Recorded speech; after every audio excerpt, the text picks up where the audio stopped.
to back for you, courtesy of the Africa Cup of Nations, as we're done with one of the round of 16 games. And we have even the biggest one to come from a Nigerian perspective, that is. Super Eagles are ready to rumble against the Carthage Eagles of Tunisia. And we have you covered here with our partners Coca-Cola and MTN for our coverage throughout the course of the broadcast for the fixture for the next 90 minutes or potentially 120. Welcome one more time. We're Femi and the gang, and we're ready to hit your airwaves with a bang.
It is an opportunity to enjoy the biggest football competition on the Africa continent, the Nations Cup, and the business end of the 2021 edition of the championship is fully up and running with the second of the round of 16 games on offer.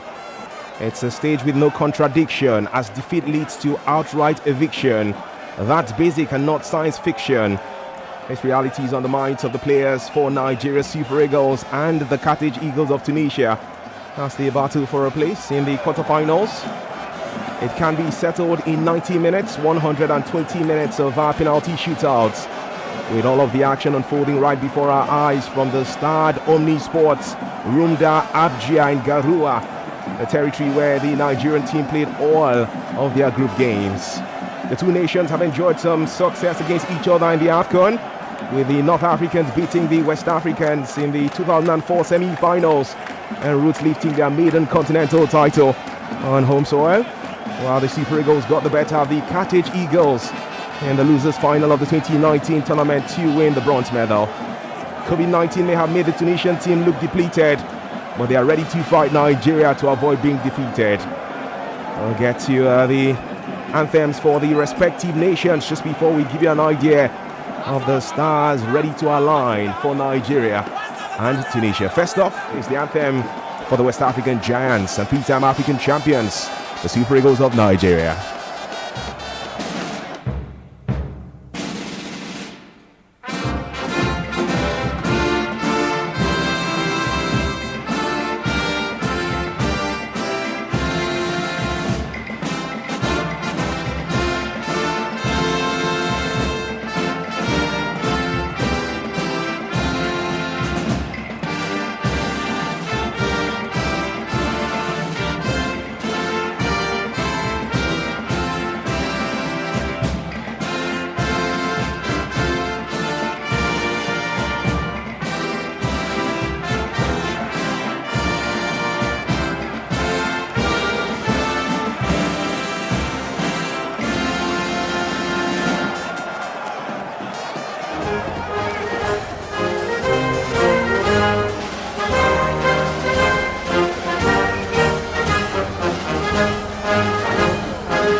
Now we're ready for it as the stage is set, and what the fans ask for is what we are ready to get.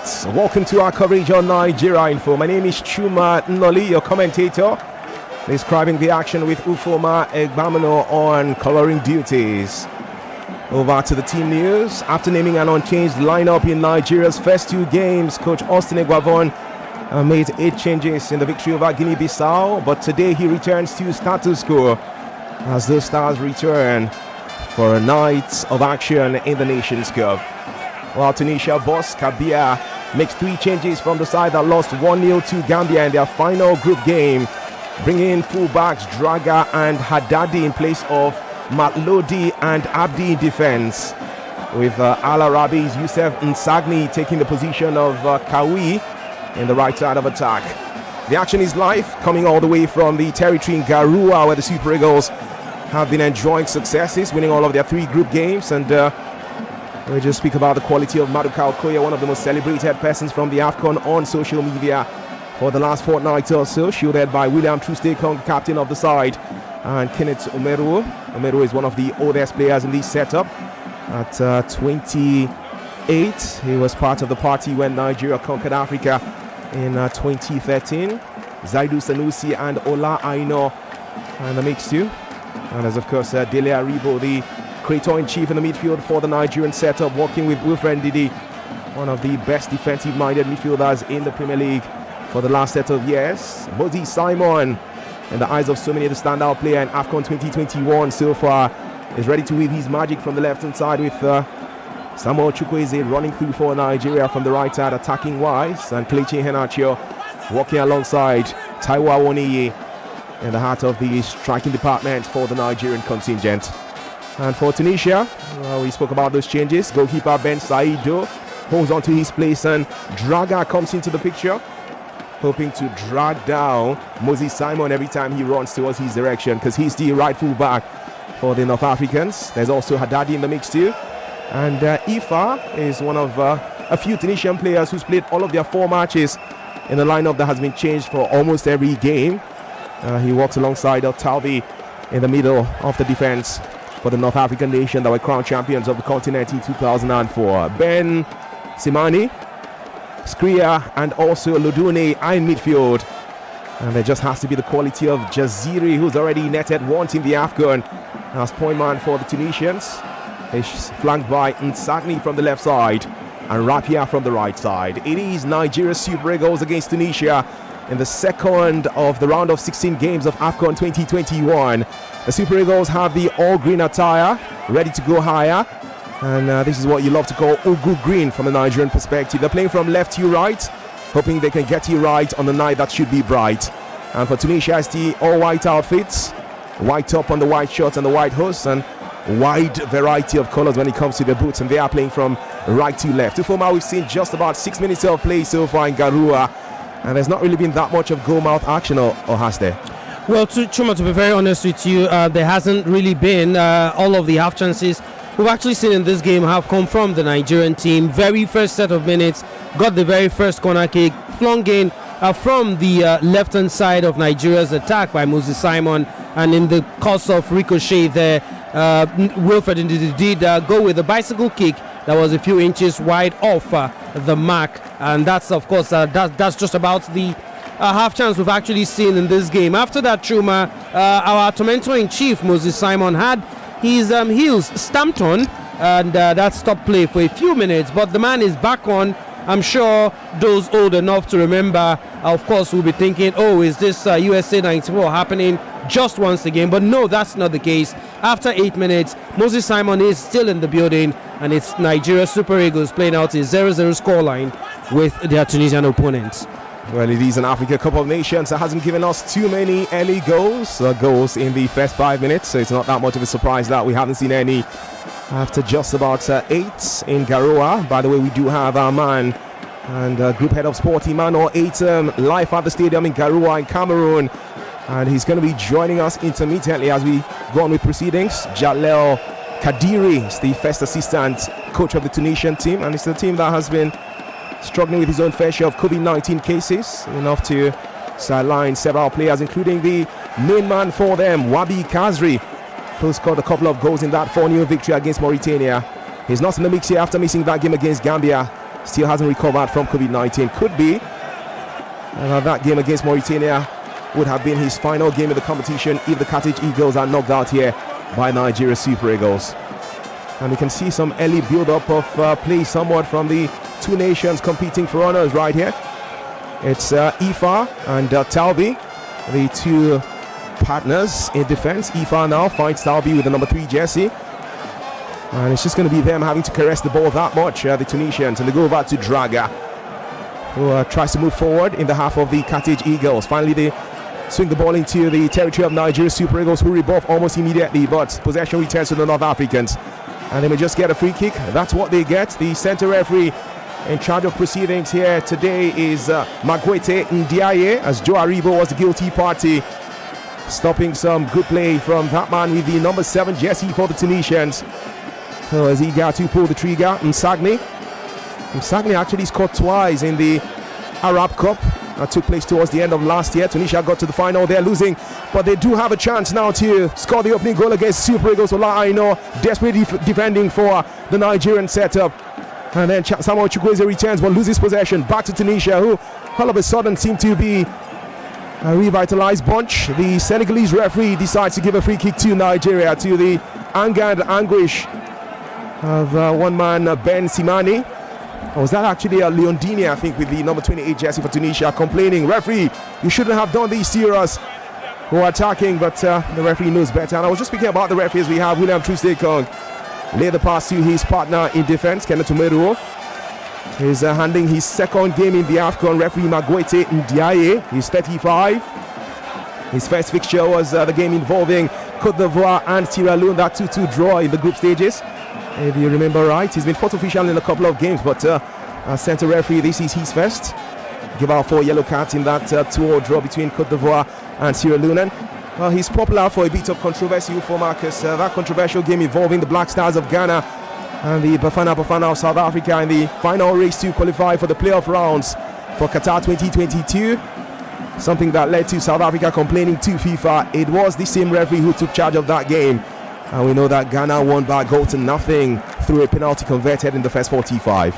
Chuma, to be very honest, it was a very, very controversial penalty. But, you know, for as long as the referee decides the game on the field of play, no matter how controversial it is, FIFA or whatever world authority or football authority, we're never going to, change the scoreline again. Yes, we have had controversy. I may be worried, Chuma, if I have to be honest, really listening to your stats there, that this is actually his very first game. His second. His second game in the tournament. Well, be that as it may, you would expect that he has all the experience in the world to, do what needs to be done, even as the Super Eagles go again from that left-hand side, Chuma. Yes, they are, and it's Moses Simon, MVP in the tournament, in the eyes of so many, as the Super Eagles come through again from that left-hand side. Joe Aribo with the fantastic ride. But there was always Tabi there as a guide for the Tunisians, as the Super Eagles are not ready to hide here. Some brilliant play from wide, and they're coming with the right side. Aribo gets a corner kick after he tried, and it's going to be Nigeria getting that one from the left-hand side, taken as an in-swinger from Moses Simon again. It's going to be several connections, but not the perfect one for William Trustekong, who goes for the header. Possession relinquished back to the North Africans. The Carthage Eagles lost in that third place match to a goal scored by Odion Igalo against Nigeria in the 2019 AFCON. As we have from that left-hand side, Msagni.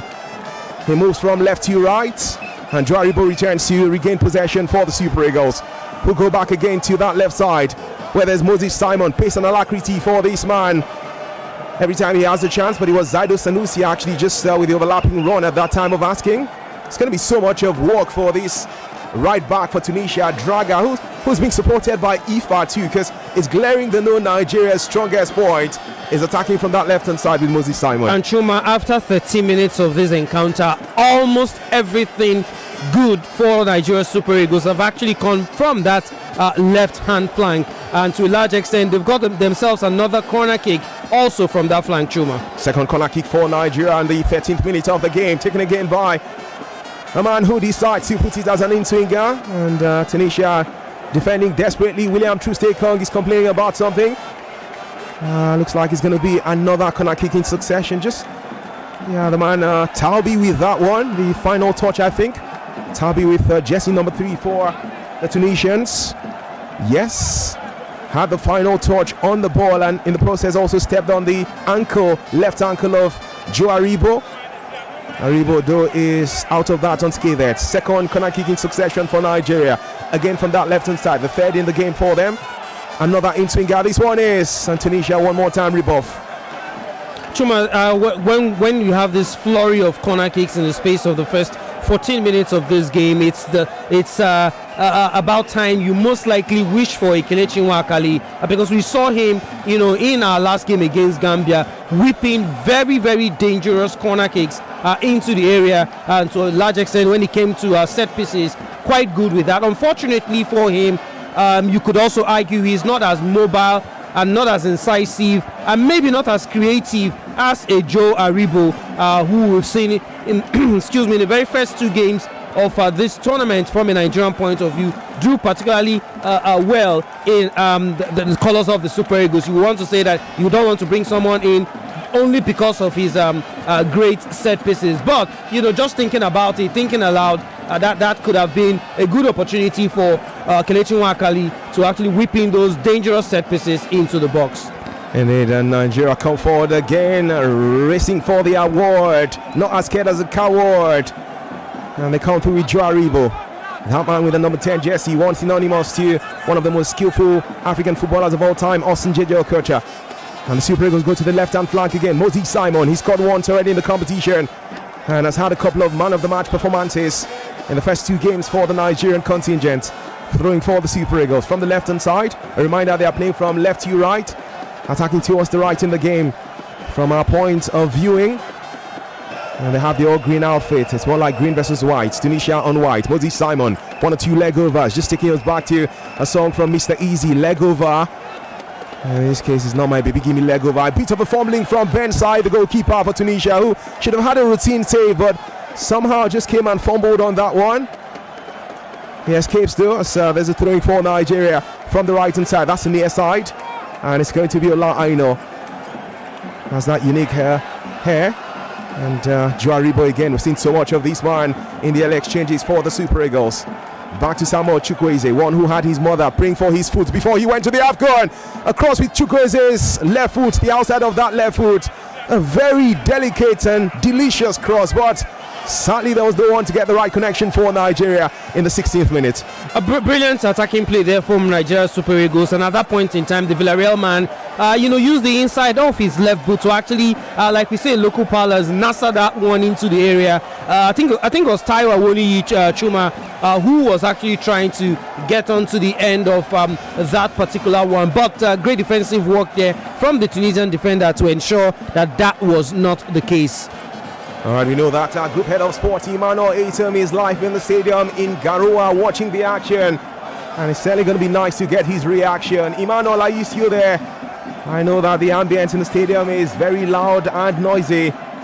And it's certainly a pleasure. How are you doing? I'm doing great, Emmanuel. What's he like for you compared to the first 3 group games for Nigeria, the setting for this round of 16 fixture? Well, it was always going to be a tense game. At the moment, the Tunisians deliberately chose to win against the Gambian team so they can ensure that they are still one of the top teams on the continent. We knew it was going to be a hard fixture. The first minute you've described, I can feel the tension in your voice as much as you're being professional. That's how we're also feeling it in the tribune. It's pretty tense. I can tell you, Cerezo has been gesticulating on the touchline. I've never seen him this animated all through this competition. As I speak to you, he's yelling at the right back just for better positioning. It's pretty intense, Chuma. Pretty intense.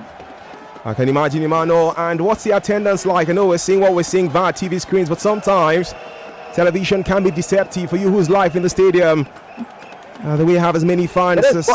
Yeah, it is quite decent. If it's a picture of 30,000 capacity, we have close to about 20,000 plus. So it is pretty impressive. And it was obvious coming into the stadium for the first time, Chuma, since we started covering the AFCON this year, the security measures were higher today. It went a notch higher than the first 3 games, so not surprising. The turnout's very impressive.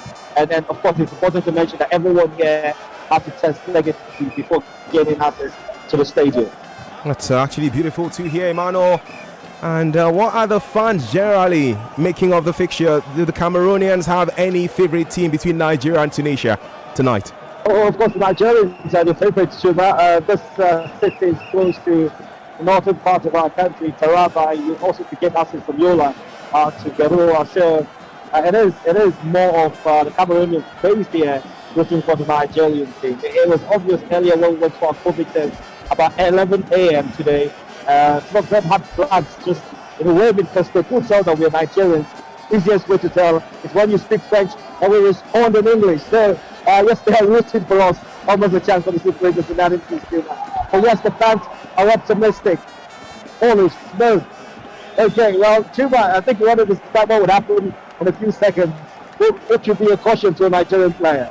Well, now we can go back. Thank you so much, man. Leighton, we're going to be back to you, sadly, for more of the action. You are seeing things even faster than ourselves here, as we have a yellow card shown by the Senegalese referee to Kelechi Iheanacho in the 20th minute of this game. Senior man Kels, as he is called the first player to be booked in the game.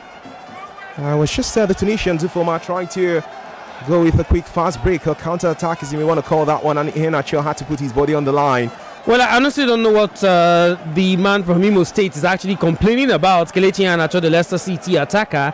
The Super Eagles were actually going on a quick, break. Olaino from the right hand side crossed the ball into the area. Unfortunately, there was no one to actually attack it, and the Tunisians went on a quick counter attack. Their captain actually had the ball, tried to go past Kelechi Iheanacho, looked like he was going to beat the Nigerian man for pace. Kelechi stuck out his left arm, hit his jaw, and I think that's a yellow card all day, every day. Kelechi Iheanacho has netted once in the AFCON, a sublime goal against Egypt in our first game of the competition. That's Nigeria's first game. As we can let you know that after 20 minutes of action in Garoua, as the Super Eagles of Nigeria nil, Tunisia's Carthage Eagles nil.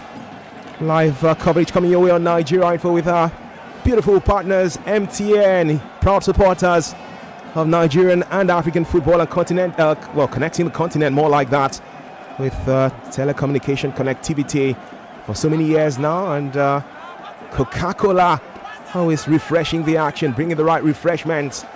So not just our broadcast, but also to the stars right there in Cameroon. And we're watching as the action unfolds. There's quite a similarity between the 2006 AFCON and this 2021 competition, something I'll share with you shortly. But let's return to William Troost-Ekong, who has the ball for Nigeria. And he goes on to Zaidu Sanusi. And that's actually Mero who goes to Sanusi finally. Through ball. I was trying to find Moses Simon, but gets back to goalkeeper Ben Said. The man in between the sticks for the Tunisian setup. Ben Said is one who's highly respected by Tunisians, courtesy of his consistency on a certain level. Plays for USMO in Tunisia. And it's just heading towards the age number 30, currently 29. Later this year, by the 29th of November, he will become 30.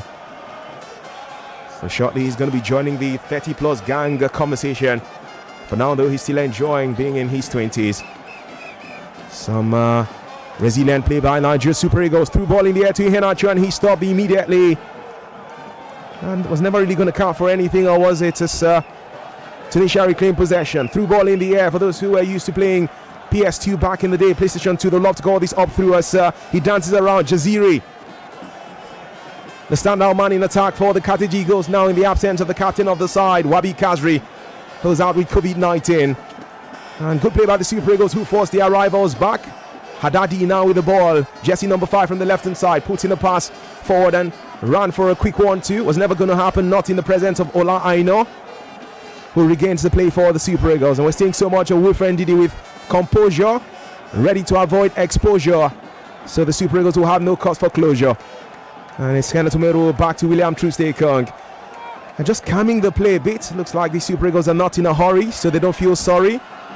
Playing around with the possession in the flurry at times, but it's become a topsy-turvy affair in the last set of minute 2 form as certainly Msagni coming back with through ball that didn't find anybody and goes to the arguably the most handsome goalkeeper in AFCON 2021, Maduka Okoye of Nigeria. Well, Chuma, talking about the haphazard nature, you might say, in the last couple of minutes, been a little bit of a pattern watching the Super Eagles try to have 1 or 2 passes from behind, and then William Trustekong will try to loft the ball to get past the middle of the pack and try to see if he could find any of his attackers. About 5 or 6 times we've seen him try that. He hasn't connected, in almost all of them except once. Maybe the Super Eagles could be thinking about something different in this particular. And try to make those passes, try to get a bit of connection between the middle of the pack and the attack. I'm not sure this long ball routes might actually work, or try to move the ball to the wings as we've done in our first 3 games. But that group stage games are almost totally different from what you get to find out when it comes to the knockout stages. To be very honest, the Tunisians have not been impressive at AFCON 2022, but in the first 25 minutes of this game, Chuma, they've been decent and they've tried to give the Super Eagles a run for their money. Yeah, they certainly have against the Super Eagles as they come forward again, but it's going to be a beat-up defensive play that's scrappy. The Nigerian is not happy because he was stopped in his strides. The fans are certainly on the background just shouting a bit. Skiri, the guilty party, stopping the Nigerian defender. And play restarts with William Trustekong getting the ball from Ola Aino. Nigeria Super Eagles nil, Tunisia nil in Garua. The second of round of 16 games of the 2021 Africa Cup of Nations. Coverage on Nigeria Info with support from MTN and Coca-Cola. And there's Kenneth Umeru to William Trustekong. Slow and steady wins the race. That's what they say. Super Eagles trying to do that. And Samuel Chukwueze had his own fair share of touch. To Olaino, who runs into the center and finds Kenneth Umeru. Through ball by Umeru to Joaribo, who stopped immediately by the awaiting Algerian defender. That should have been Ifa. Looks like with him, the defense of Algeria can be stiffer. Moses Simon, the man on the lips of everyone from the country that has over 200 million humans living in it, the most populated black nation on earth, Nigeria. Simon has not really been given the license to drive, not yet by that good right back for Tunisia in Draga. It's been dragging him big time. The Nigerian who certainly has been enjoying his football in France. The 26-year-old Simon Moses has scored once in the AFCON this year, has netted twice in 18 games in the French Ligue 1 for his side.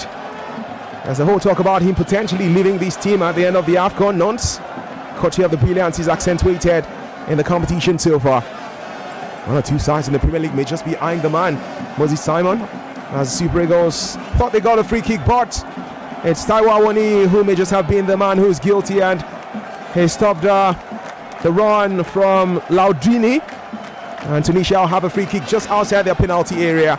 As the camera pans to us, Austin Eguavon, a man who's loved by Nigerians. He has a record to protect. In 2006, he led the Super Eagles to win all of her group games in the AFCON for the first time. And in 2021, he's done that again, getting 9 points from 3 games. And guess what? After Eguavon led Nigeria to win the group in AFCON 2006, in the quarterfinals, then we had 16 teams in the AFCON. It was Nigeria against Tunisia. And the Super Eagles ran out victorious through penalty kicks after the game ended 1-1 after regulation and extra time. Super Eagles eventually winning that by 6-5. Despite penalties being missed by Joseph Yobo and Ayila. The likes of Obina, Obafemi Martins, Jean-Michel Obi, Vincent Eyama, Nwankwo Kanu, and also the brilliance of the man Taiwo gave Nigeria that 6-5 victory through penalties. So now again we're having the Super Eagles take on the Carthage Eagles in the first round of the knockout stages of another AFCON, where there's Austin Eguavon as coach, and when Nigeria finished top of her group by winning all 3 games. And there's just one more twist to add to that. We know that the draw for the Qatar 2022 World Cup.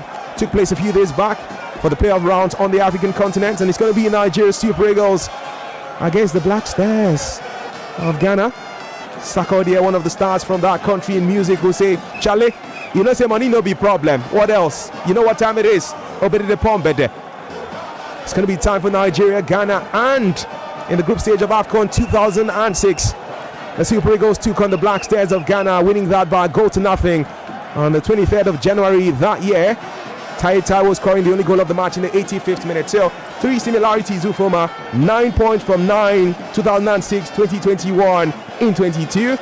Austria Gabon 2006, 2021 in 22. Nigeria Tunisia 2006 in the knockout rounds, 2021 the same thing too. And also Nigeria had a feel of Ghana. Yeah, that was in the AFCON back then, but they're going to have a feel of Ghana again this year. That's 4 different similarities between what happened in 2006 and what's potentially unfolding before our eyes in AFCON 2021 and around the year 2022. Chuma, if I have to start with the World Cup qualifiers, I've seen a lot of Nigerians, celebrate. In fact, before the draws were actually made, a lot of Nigerians actually wanted Ghana, especially after watching the Black Stars with their not so great performance at the 2021 Africa Cup of Nations. But for some of us who are old enough, to remember how the Ghana and Nigeria rivalry has not really been, you would say, a lot favorable to the Super Eagles. If there were 2 teams on that group that I did not want the Super Eagles to meet, it's actually Ghana and Cameroon. Now, Chuma, here's the reason. Ghana may have not played particularly well at the Nations Cup. Ghana may be in all sorts of trouble, having had to sack one of the greatest managers ever to manage them. Did take them to the World Cup, if you remember, in 2010, but this time it hasn't been great for them. They may be going through all of those issues. We might have been trolling them on Twitter, in the last couple of weeks. But guess what? Like the cliche goes, when it's a derby rather, form goes out of the window, Chuma. The one team you don't want to play is the team you've been trolling, is the team that's your neighbor, is the team that wants to beat you at all costs. Chuma, the one game a Nigerian wants to win is a game against Ghana or a game against Cameroon. And I think it's a bit... Of course, I want the Super Eagles to win, but Chuma, I think it's going to be very, very difficult. The last time we actually met Ghana, not the last time. The one memory that sticks to me at the Nations Cup was the 1992 Nations Cup, where a lot of persons, myself included, believe Nigeria actually had the best team at that tournament in Senegal. But hey, the father of the 2 young men who are going to be playing against us, Abedi Pele, at that point in time, scored a goal that ensured that Nigeria lost by 2-1 in the semi-finals. Ghana also went on to lose that final to Cote d'Ivoire. It was the first time the Elephants won it. So, honestly, I would say it's a 50-50 game. As much as Nigerians are excited that they're playing Ghana, it's going to be a tough one. As for the Tunisian similarities, Chuma, lots and lots of similarities. Remember, Austria Gabon was also the captain on the day out there in Tunisia in 1994 when Nigeria won its second Africa Cup of Nations. So he knows a lot about Tunisia. Here's me thinking, in fact, I actually put my money, not just to say that Nigeria win, I put my money on the Super Eagles winning today, and I expect them to do exactly that. Well, we've seen over half an hour football played in Garoua, Cameroon. So far there's no victor, no victim, but there's going to be a eviction. And that's not science fiction. The 2 sides are playing without friction. As the scoreline is even Stevens. Nigeria's Super Eagles 0, Tunisia's Carthage Eagles 0. And we're walking here with our friends and partners for our coverage of AFCON 2021. MTN, proud supporters of Nigerian football and African football too. And Coca-Cola with the right refreshment. No goal to announce to you so far, but had a handful of things to expect as we keep watching this one under the watchful eyes of the Senegalese referee. Ndiaye is given out a yellow card already to Nigeria's Kelechi Iheanacho after half an hour of play. Before there's actually some stopping play now because of a foul. Zaidu Senusi falling to the top, or is he the guilty man? Tunisia regained possession with their all-white outfits, playing from right to left. Clash of bodies. Kelechi Iheanacho really has to be careful here because he's already on the yellow card. Went for the ball with Laudini. And Osune Guavon really has been animated on the touchline. Just a complete contrast to what we had with the great Adeboyo Nibinde when Nigeria went to the World Cup in Korea, Japan 2002. And Nibinde was castigated by Nigerian fans for always being seated when the games are on and not showing a bit of animation on the touchlines. Super Eagles, of course, crashed out of that competition without a win, getting a goal extra against England as their only positive. And also a positive that came out of that game was the emergence of Vincent Iyama after a brilliant save from a strike from Paul Scholes. Tunisia again. It's certainly going to be Rafia from that right-hand side asking for his time. He will be hoping that his opportunity comes through. Draga sometimes even has the confidence to go with the overlapping runs. The right full back for the Tunisians, despite coming under the intense quality of Moses Simon. Throwing for Nigeria on the far side. Zedu Sanusi takes this one to Kenneth Umoruo. Back to Sanusi. Joe Aribo now. Just trying to guide the ball as Mikel would have done several years back.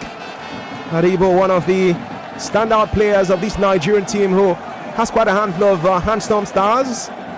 Used to be a trademark for Arsenal years back, and the English team in London had several female fans who just supported them for the presence of handsome men. That seems to be the testimony now of the Super Eagles of Nigeria. Kenneth Umeruo to Moses Simon on the left side. Simon, the man from Nantes, he's from France, having a chance to dance and be part of the romance. But he will not be allowed to run around like a freelancer.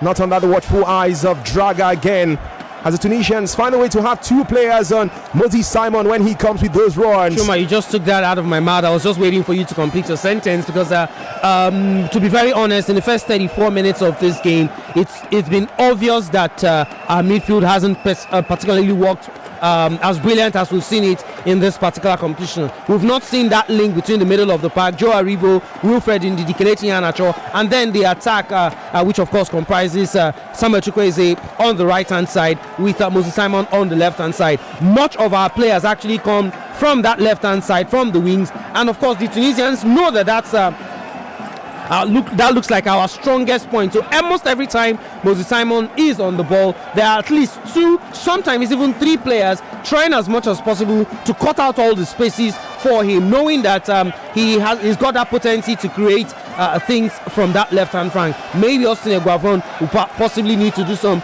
little bit of thinking or tinkering. Apologies to, of course, the Watford manager right now, who's popularly called Mr. Tinkerman. Maybe Guavon might want to take some lessons from him, because after 36 minutes, Chuma, it just has not clicked. There's not been the gilt-edged chance yet, but there's a throwing for Nigeria from the left-hand side. That's the far side. Zedu Sanusi. Joe Aribo had connection with his head, but Tunisia had no cause to be scared. As the ball returns to the half of the Super Eagles, where William Truste-Ekong has it. Ekong was been asked questions by Nigerian journalists in Cameroon as to why he doesn't post pictures often on social media, and he says, my focus is on the field. If you want to see my face, watch me on the field. He's not too keen to want to go into serenading the social media platforms with his beautiful pictures. He's also one of those that the ladies have been gushing about with his six packs. It's just the fitness level of these Nigerian players. Joe Aribo, Kenneth Umeruo, just around the center circle area. Through ball from Umeruo from the left side, trying to find Samuel Chukwueze on the right, but he didn't get it right at that time. Chukwueze of Villarreal, his team went on to win the Europa League title last season, beating Manchester United in the final. It was Nigerian supporting Villarreal over Manchester United. It felt at the point like a game involving Nigeria and Manchester United. The English side eventually losing that one through penalty kicks. Throwing for Tunisia, Haddadi on the near side, that one, and they have lost possession. Back to the Super Eagles. Kenneth Umeruo, William Truste-Ekong. In the state he's from, Akwa Ibom, Ekong means war, so he's always ready for war. Certainly one who didn't grow up in that state, Akwa Ibom. I doubt if he can speak the language, but is connected to Nigeria fully through the South state. Just to remind you again, that word Ekong is pronounced more like Ekong, and it means war. So the Super Eagles are ready for war here under the captainship, or captaincy, whatever the grammar is, of a warrior. Perfect stuff. Speaking about warriors and leaders, Ufoma, let's get back to the stadium in Garua, where Emmanuel Ituma, Group Head of Sports, is watching the game live. As we see 39 minutes of football, it's Nigeria Super Eagles nil, the Carthage Eagles of Tunisia nil. And Emmanuel, this is not what the doctor ordered for us as to the absence of gilt-edged chances. Yeah, and I think it's the sort of fixture that excites Ufoma, who's always been skeptical about the time of having a Nigerian team as favourites in this competition. But the reality is, prior to this game, no other country but Cameroon has played as exceptionally well as the Super Eagles. So that tag was well deserved. Well, back to the game at hand, Chuma. It's been a proper, as I put out on Twitter, it's been a proper round of 16 fixture. The intensity has just shown why there's some of the finest teams when it comes to football on the continent. Not many, genuinely, Chuma, when the round of 16 fixtures were confirmed, thought this game would be a walk on the park. I beg your pardon. What most thought this game would be would be one that ends in favour of the Nigerian side, which is still very possible. I don't think the Tunisians have got anything genuinely that has strengthened the goalkeeper. Maduka has almost been on isolation in this game. It's just the fact that we haven't been able to take the few opportunities we created. And I agree with the first caller from when he mentioned the midfielders in this game look a bit unsettled. They haven't helped Simon Awoni and of course Samuel Chukwueze. Having the wingers try to come into the midfield to get possession and explore. It's a lot of energy exerted, and it's very difficult. So I think it's very tricky. I just spoke to a colleague that I think this game will be suitable for a player like Ejike. And again, I looked at my guys on the bench, and he's not even listed for this game. So it means we've got to do with either Kelesi Nwakali or the Everton player, talking about Alexi Iwobi. So yeah. I mean, that's like the potential substitution. It requires someone who's outside of Victor Moses Simon, I beg your pardon. I think they've captured Simon in this game. So we need someone else who's going to come in and create that act of ingenious. If we're hoping on Simon, it doesn't look like it's going to happen.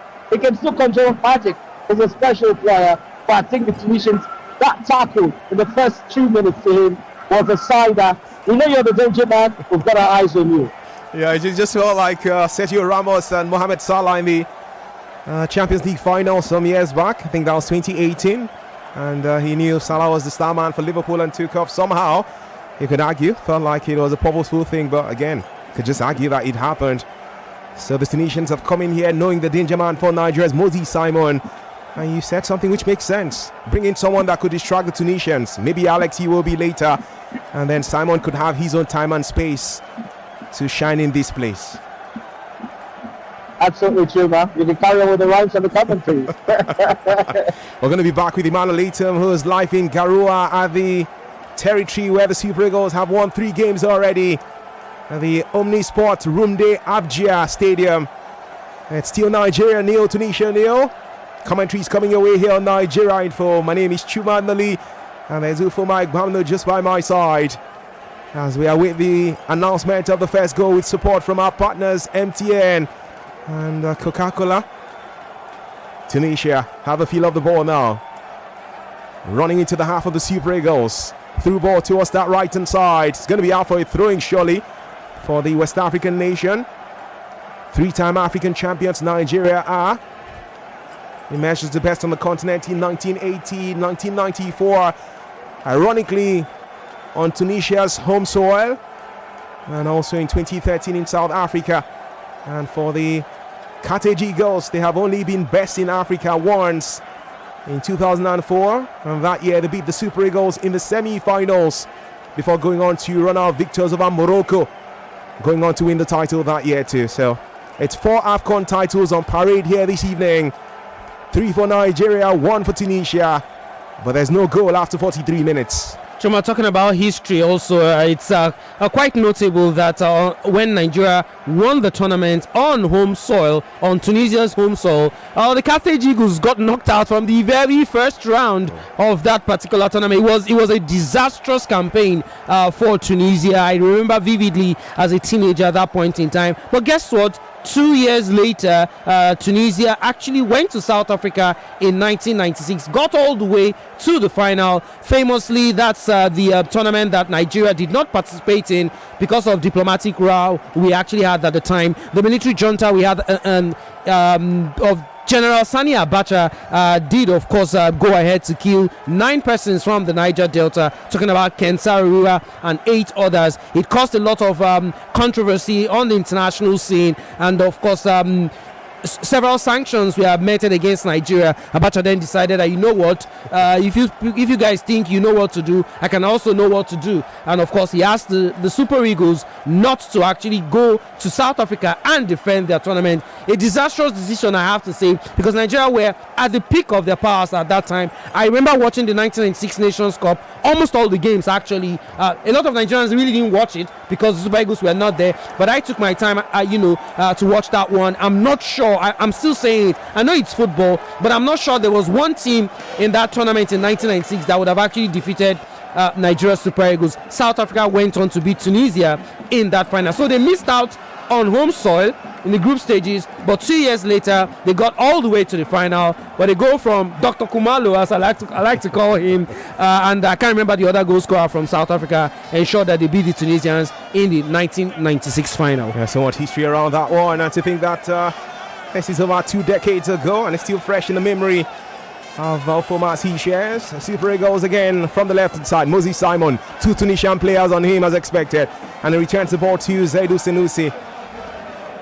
Sanusi to Omeru to Ekong over to Ola Aina from the right hand side. That's the near side for Nigeria with the all green outfit. It's all green on the screen. Iheanacho dispossessed Msagni, and the referee sports a foul against the Leicester City man. Senior man Kells as he scored. Ola Aina, quick free kick by the Super Eagles. Aina's cross is rebuffed immediately by the Tunisians, and the referee will sport another one. Maybe he's not even ready to stress himself. It has been a game between 2 Eagles, but none has been able to soar so far at the Stade Omnisports Rumde Abja in Garoua. The referee from Senegal has seen enough. In the first 45, that was not as active as a beehive.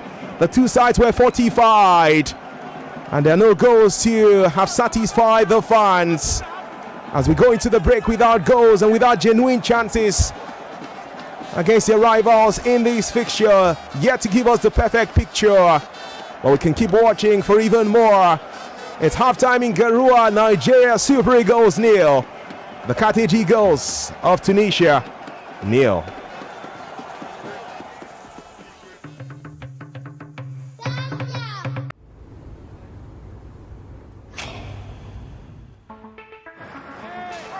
Looking from the window above, it's like a story of love. Can you hear?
Out there in Garawa, where Nigeria currently take on Tunisia for the knockout round, the round of 16 tie going down in Garawa at the Omini Sports Room Day Ajia Stadium.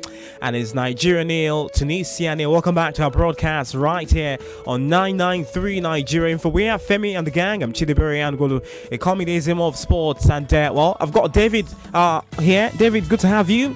Good to be here. Good to be here, Chidiberi. What a first half. Very nervy first half out there in Garawa. Well, but before we talk about all the first half, we've got our friends MTN who are shining a light on the Super Eagles and proud supporters of Nigerian football. Well, MTN is here to tell you that, of course, we all know that the Nations Cup has kicked off for 2021, and we've got the most exciting news for you, all football lovers out there. Banting with your friends over football is cool, but winning cash prizes over how much you know the game is way cooler, don't you think? And thanks to MTN, you stand the chance to win big in the MTN football promo. How do you win, you ask? Well, let me break it down for you. Dial star 205 hash on your MTN line at the cost of 50 naira daily or 200 naira weekly to test how much you know about football stats, facts, and trivia, and be among the 5 lucky Nigerians who will win an all-expense paid trip to Cameroon 2021. Wow. Because I like it. Now, that is not all. 10 lucky Nigerians get to win 10,000 naira daily, 100,000 naira monthly, and one true Niger fan stands a chance to win 1 million naira. It's raining money so early in the year, and I'm definitely participating in this MTN football promo. Well, what better way to begin your year than to win amazing prizes? Dial star 205 hash now. Terms and conditions apply, of course. All right, so there you have it, our friends at MTN, making sure we are just happy covering this one for you. Proud supporters of Nigerian football. Dave, let me get your general thought on what you made of that first half for Nigeria. Very close one, end-to-end stuff. Looks like no one is ready to break ahead of the team. Nigeria not looking like they're going to take all their chances in the final third, and the same for Tunisia. Well, I think chances have been hard to come by, I have to say. For all we've said about Tunisia being weak, you can see clearly that they came with a plan, and thus far, it's worked for them. It has been much more reactive than proactive from them, of course, but then again, they are the weaker side in this game, and it has worked for them. They came here with a game plan, to shut down the Eagles' outlets from the wings, and you've seen that on both sides of things. Usama Haddadi and of course Mohamed Rega have doubled up on Samuel Chukwueze. Of course, Moses Simon is having a difficult time on the other side with Mike Luti and of course Bilal Ifa on that side. So they are really having a tough time, breaking down this Tunisia side, because there's a lot of men on the very focal point of the Eagles' attack. Osnel Guavon will have to seek out a new solution. Perhaps just look for a way to work things out down the middle, since the wings are not working out. Make more use of Taiwo Awoniyi as it were, and of course Joe Aribo's late runs into the box. All right. Well, you just talked about the Nigerians. Let's talk about the Tunisians, who have been lucky on a few occasions, especially in the first 20 minutes, where Nigeria had that surge of attack. But they seem to have come into the game and almost taken control, of the midfield area. I wouldn't say taking control, but they have more men in the midfield area. Nigeria seems to be very scanty. What are the Tunisians doing right? The likes of, we know they had COVID-19 issues, and but regardless, it's still a strong team they put out here. It's a very strong team. Of saying them attack in numbers and defend in numbers. That's true. The player Elis Kiri of Cologne has been very, very important in how they've marshaled themselves in midfield and going forward. I could see that the coach Kabaya came in with made that change. Yusuf Msakni was starting for the first time in this tournament, and you could tell that his experience player. Yes, his experience was going to tell in how they move forward, and you can see he almost had a goal. I think it was in the first 15 minutes, he was the one with that shot that Trustekong was able to just keep out. Generally, like you've said, they've attacked in numbers and defended in numbers. Of course, I get the sense that the style that they've employed in this game, throughout the first 45 minutes is one that will see them tire out. So Austin Eguavoen has to have a plan for when that happens. They've generally marshaled themselves well. A guy like Saifuddin Jaziri has been a trump card for them. The guy has skills and he can always work Trostekong and of course Kenneth Omeruo time and again. But you get the sense that as things wear on, the style of play they are employing right now, they will wear out. And we have to have a plan for when that happens. All right. Well, let's hear from you, though. Some of your thoughts coming in, pouring in literally on social media, on Twitter at Nigeria Info FM, on WhatsApp 08095975805. Well, keep your thoughts coming, though. We hope this one doesn't go into extra time like we saw earlier in the other game between Burkina Faso and Gabon. Burkina Faso winning it after all on penalties. But this one is still very much up and running, and it looks well, you can't really tell who's gonna have it after 90 minutes, can you, David? Yeah, you can't tell. In spite of the fact that a lot of people tip the Eagles to get one over the Tunisians because of all the issues that have plagued them. Even the coach had to stay back in Douala because of COVID-19, but they've shown that there are no pushovers. Of course there are no pushovers. There's a lot of talent in that side and they still have one or two trump cards on the bench. Hannibal Meshbri is not yet being used. There's still Ben Mustafa out there who can still come in and make a difference. Good number of players. Wabi Kazri is obviously not an option, but then again you have guys like Kawi who gave a good account of themselves in the last match, but was not able to deliver the killer blow out there on the right. So they have one or two options who can do something, and they are technically gifted too, because a la the North African style of things, we are more physical in the West and they are a bit more technical, so very, very wily too. So we still have to be careful. All right, Nigeria still has to be careful. The words there of David. But what can Tunisia do better to get these results against Nigeria? Create more. They can definitely create more. They are not creating enough. If you do not create, you don't get a chance to score. As it is, the Eagles are the ones with the jump when it comes to creativity, because there was always, in spite of the fact that the good work they've done on the wings, keeping Chukwueze and Moses Simon at bay, there's always a chance that something can just happen from those guys because they are explosive. So creating more would be the ultimate solution to the problem they face right now. And as that is the case, you need guys like Hamza Rafia out there on the right to show up a little bit more, because he is there for a reason. Yusuf Msakni also has to step up to the porch in terms of the attacking side of things. Saifuddin Jaziri can't be the man handling all the responsibility, and it seems like that's what's going on right now. The midfield can definitely chip in. Elis Kiri is doing much more on the defensive end of things, so I'm expecting Ben Sliman to chip in with a little bit of usefulness there. All right, let's go to the phone lines in a little bit, but some of your thoughts coming in here on social media. This one says, well, hi guys, Samuel Chukwueze needs to step up his game. Told you, sending in that one. Chief Eyeballs goals, Nigeria will win by 2-0. Interesting stuff. Well, Chimize comes, he says, hey guys, currently following you guys on live feed, really amazing to match voices to faces. Meanwhile, Dave, you look very familiar, vaguely familiar. Often argued football stuffs back then in UNN. David, did you go to UNN? Yeah, I did. All right, so is it David you know? Chimezie from Fort Collins. Clearly he knows me. So is it David you know? Chimezie. I'm not sure I can place the name, but maybe you send a picture, he'll probably recognize him. My mind has maybe not you been can send me a rest message ever since. Yeah, David, you're on social media, right? Yeah. At what? At David Okwara on Instagram or Twitter. You can send me. I'm much more active there at Diddy Biggs. He's blown now. Twitter. He's blown now. Yeah. Anyways, what's the name of the guy that? Okay. All right. Thank you. Well, let's go to the phone as I hear from you. 0700993993993. Let's take two calls. Hello. Anyone home? Hello. Anyone home? Hello? Not ready for us. Let's try more calls. Hello. Alrighty, all right. I think we won't be able to take any calls because our team of commentators are getting set for the second half. Chimanoli alongside the man who leads the newsroom, and that's talking about Ufoma Igbamono, taking you through the second half out there in Yaoundé.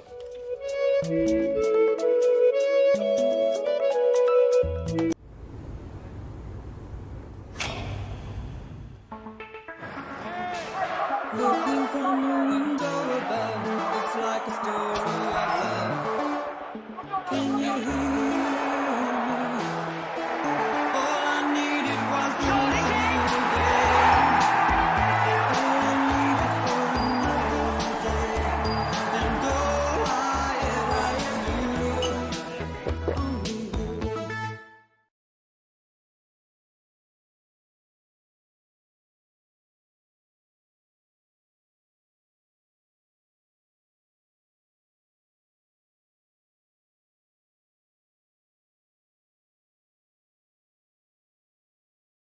To the 6th of February, 9th January to 6th of February 2022. I doubt anyone is ever dream of missing any single match. The global brand that has been the main partner and supporter of the African Cup of Nations since 2016 is Total Energies, and they are the ones powering this one. Chimanoli and Ufoma Igbamono up next for the second half.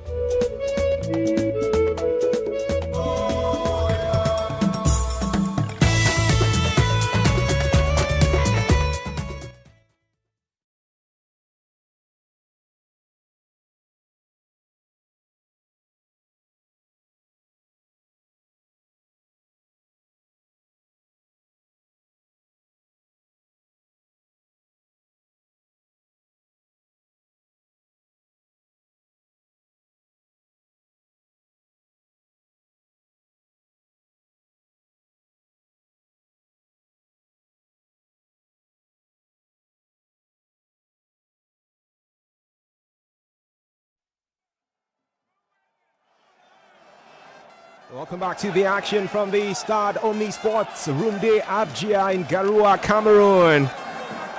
The Super Eagles of Nigeria are playing against the Carthage Eagles of Tunisia for a place in the quarterfinal stage of this 33rd Africa Cup of Nations. And what a strike that was! He took a shot, a strike like thunder. Maduka Okoye is guilty of a blunder. Tunisia ready to put asunder, and Nigeria Super Eagles go under. It is the Carthage Eagles with a phenomenal strike from over 25 yards out. Was a low drive towards the bottom left corner of Okoye's goalposts. Msagni, the man with the number 7 jersey. For him, it's number 7, and he's taking the excitement levels of Tunisian fans up to heaven. It's the Super Eagles of Nigeria 0, the Carthage Eagles of Tunisia 1. Chuma, what a disastrous start, you might want to say, for Nigeria's Super Eagles. A flurry of actually mistakes there from the team. First, from the centre backs who actually backed off him. I'm talking about Kenneth Omero and the captain Ekong. They actually backed off the Tunisian who actually took that shot, gave him enough time and space, to actually pick his spot and then take a shot. And then the second mistake, which I think is the bigger of the mistakes, is from the goalkeeper. You would expect that yes, he took a bit of a curve, in between. You would expect that the goalkeeper should be doing better in that one, Chuma. Refreshed by Coca-Cola. MTN, true supporter of Nigerian football. The Super Eagles certainly need refreshment right now as Youssef Msagni scores that goal in the 47th minute to give the Tunisians the lead. The I-Bunch, who may not have showcased enough quality in the group stage, getting just 3 points from a potential 9. But here they are, upping the ante when it matters most in the knockout rounds against a Nigerian side who got 9/9 in the early rounds of the competition. Now, there's been no changes to the lineup from either side. Tunisia still with the strong men in the mix. Ben Said, the goalkeeper. Ifa, Haddadi, Draga, Taubi, Skria, Laiduni, Rafia, Ben Slimani, Msagni, the goal scorer, that is. And of course, Jaziri. And Nigeria Super Eagles have representing them Maduka Okoye, William Truste Kong, Kenneth Umeru, Ola Aino, Zaidu Senusi, Wilfred Ndidi, Joe Aribo, Moses Simon, Kelechi Iheanacho, Taiwo Awoniyi, and Samuel Chukwueze. And for the first time in the AFCON in 2021, the Super Eagles go down in the game.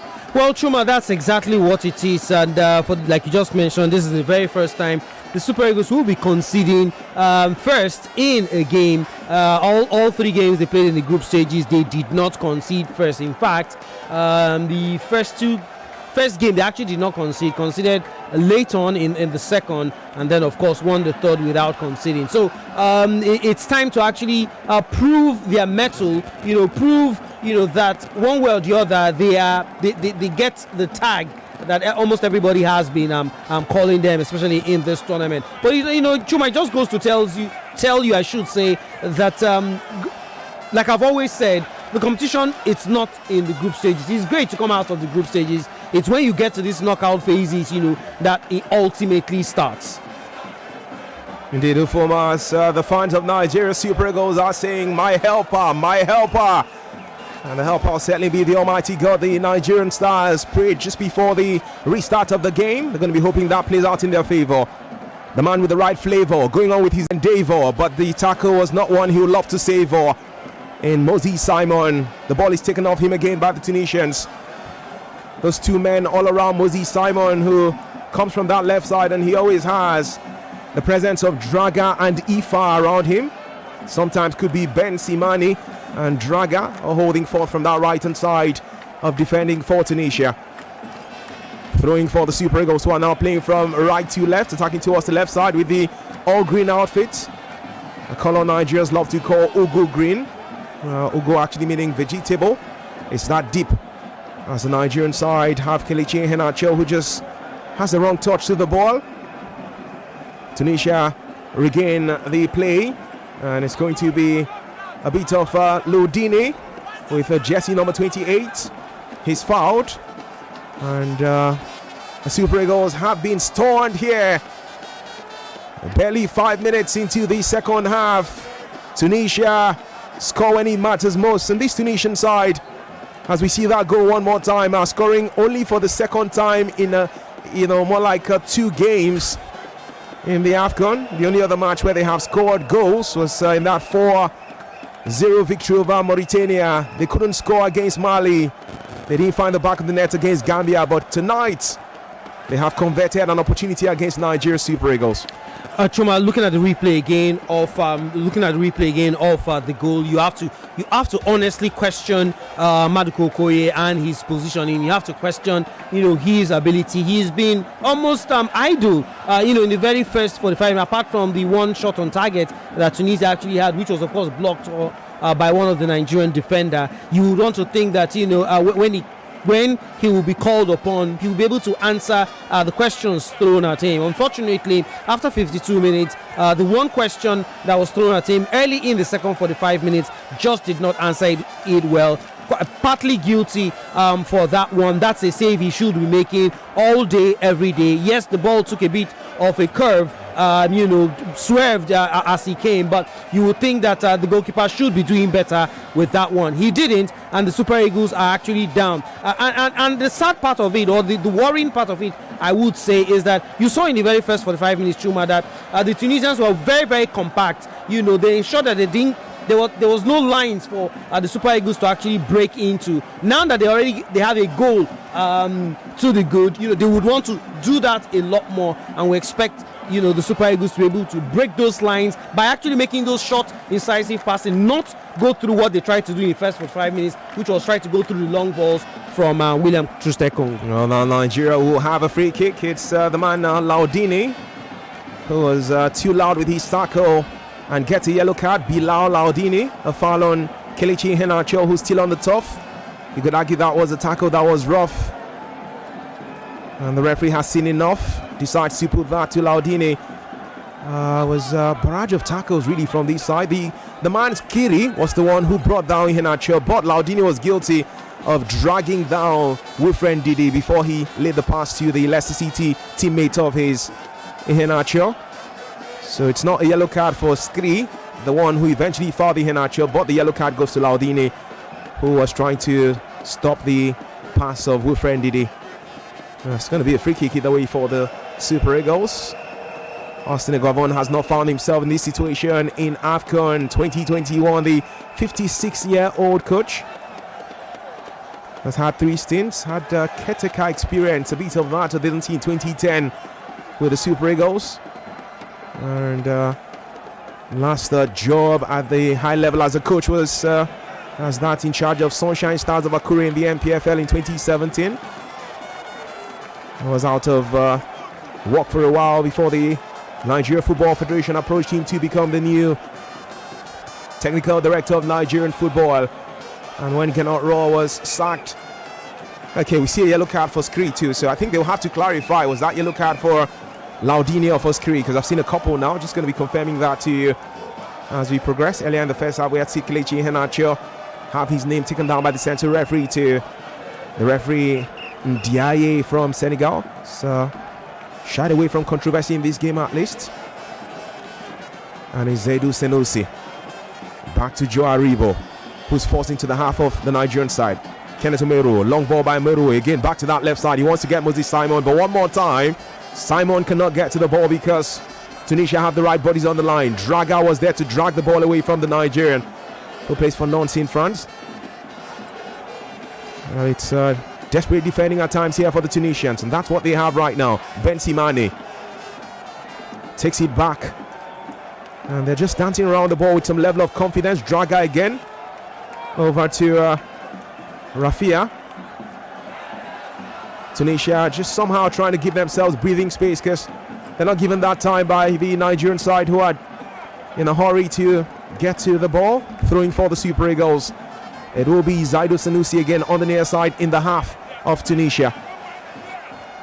Wilfred Ndidi has a touch of the ball. Iheanacho, he was not going to be allowed to pull the trigger even when he was eager. Couldn't get a reward that was bigger, as the Tunisians stopped him from lighting up the stage like a cigar. It's the Super Eagles of Nigeria nil, the Carthage Eagles of Tunisia 1 in the second round of 16 game of the 2021 Africa Cup of Nations. We're just 4 minutes shy of the hour mark.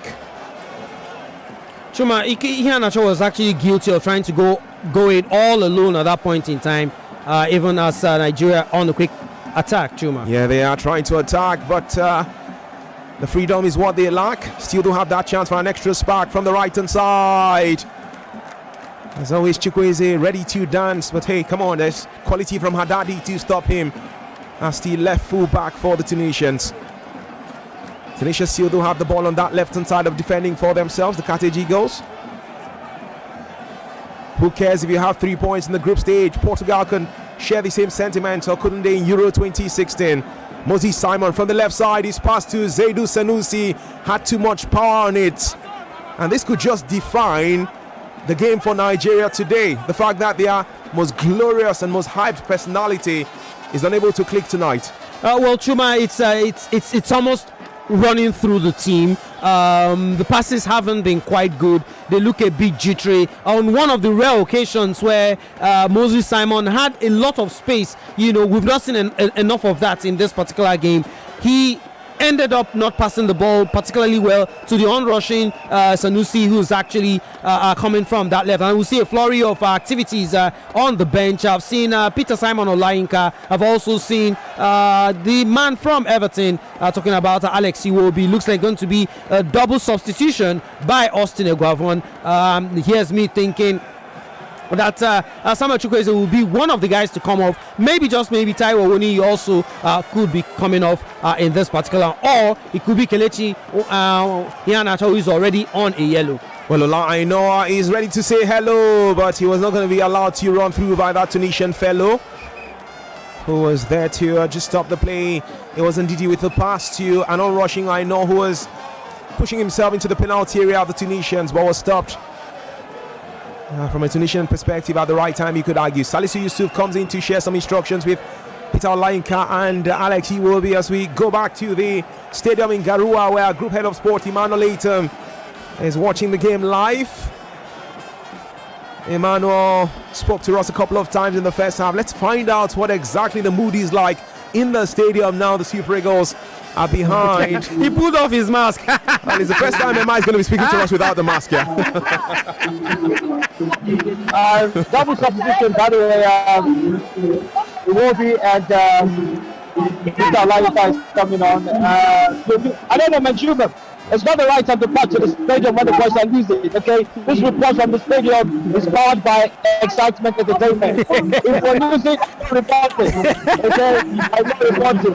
The good thing is nobody can query me. I'll query myself. For your mind, though. Oh man, I don't know what to say to you, right? I understand, Lima. It was always going to be a mistake. It's not sad. It's not, there's no negative feeling at the moment. There's still plenty of time to be played, but I'm always particular about playing against the most African team. I just put out a tweet. If we don't score before the 70th minute, you see these players in the white shirt start falling like flies on the pitch. Yep. Delay tactics. Yep, they're very good at that. 24 minutes. It's a crazy situation. We've seen the first tactical change from Teresa. We've never been a goal down at this competition. We can call this a litmus test because this team are good. They don't have the confidence of some of the best players, no thanks to COVID-19, but this 11 on the pitch can play for 200 minutes. We just have to find a way.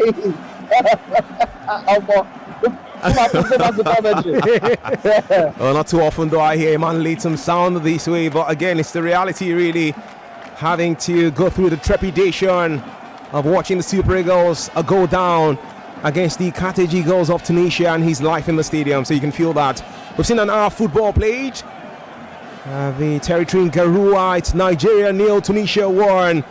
As we continue our coverage of the 2021 AFCON on Nigeria Info with our partners MTN, proud supporters of Nigerian and African football, giving the right connection telecommunication wise, and also our friends Coca-Cola supporting us full time, getting the right refreshment on board even at a time like this where it doesn't look like it's good news. But hey, there's still so much more time, just under half an hour football to still be played in regulation time. As we just run you through those changes again, Kelechi Iheanacho is off for Alex Iwobi. Also we do have Peter Layinka who came on board, and there was I think it was actually Frank Onyeka that came. I'm not sure again.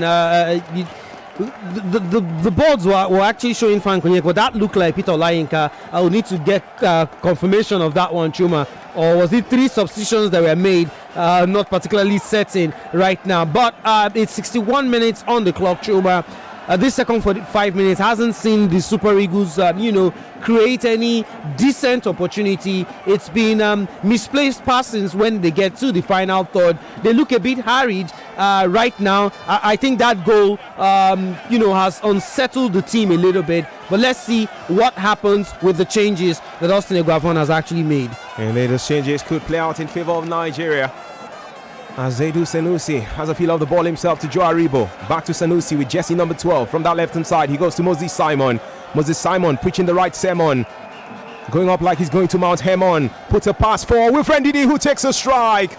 Ndidi's shot was way over the goalpost of the Tunisians, not troubling goalkeeper Bashir Ben Said. For the Carthage Eagles in the 62nd minute. At least an attempt on goal for Nigeria. Well, Chuma, I honestly don't know what attempt that is. It's not like Wilfred Ndidi has scored that many goals, from outside the box. It's not one of his favorite pastimes. You want to think that he had 2 players on the right-hand side, could have, squared the ball there and let one of the wingers whip the ball into the area. That could have been a better use of the ball. I guess at the end of the day, you want to think that now that they are down by a goal, it's beginning to play on their minds, and everybody's just trying to do something, make that one moment of but I think this is where the manager comes into play. Now he needs to tell them to actually take their time. There's about, give or take, 27 more minutes left in this encounter, Chuma. There's the former, and you just have to keep acting all neutral, but it's natural to get jittery sometimes. So Alex Iwobi comes in dancing It's like what we've seen from Austin Okocha in the past, his uncle. But what he gets instead is a yellow card. It will be who just came on the field some minutes back in place of Kelechi Iheanacho. And it's been confirmed the other man who came on was Olayinka in for Taiwa Woni on the Armac. It will be get a yellow card. Feels like he's on the tarmac. He had the foul on Msakni, the goal scorer for the Tunisians. That goal scored in the 47th minute of these barely 2 minutes into the second half. They got Tunisia the better half. I still don't get why that yellow card though, because he will be got the ball faster, but somehow, let's see.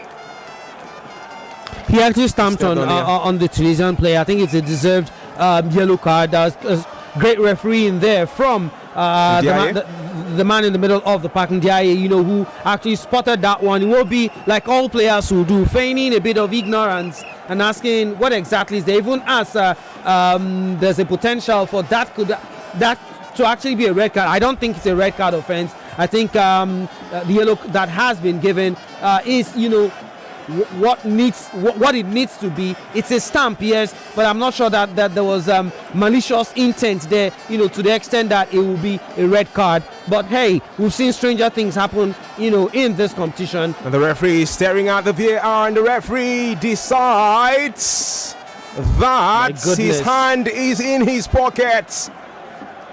He takes out the yellow card, the referee in Ndiaye, and he cancels it. He goes for his left pocket and puts out a red card. And the Super Eagles of Nigeria are down to 10 men. Alex Iwobi, who's barely 5 minutes on the field, has been sent off. He got the ball, but he also got the man. And the Senegalese referee decides that's enough. He starts on the right ankle of Msagni. Ndiaye believes that's enough to warrant a red card for the man who plays for Everton.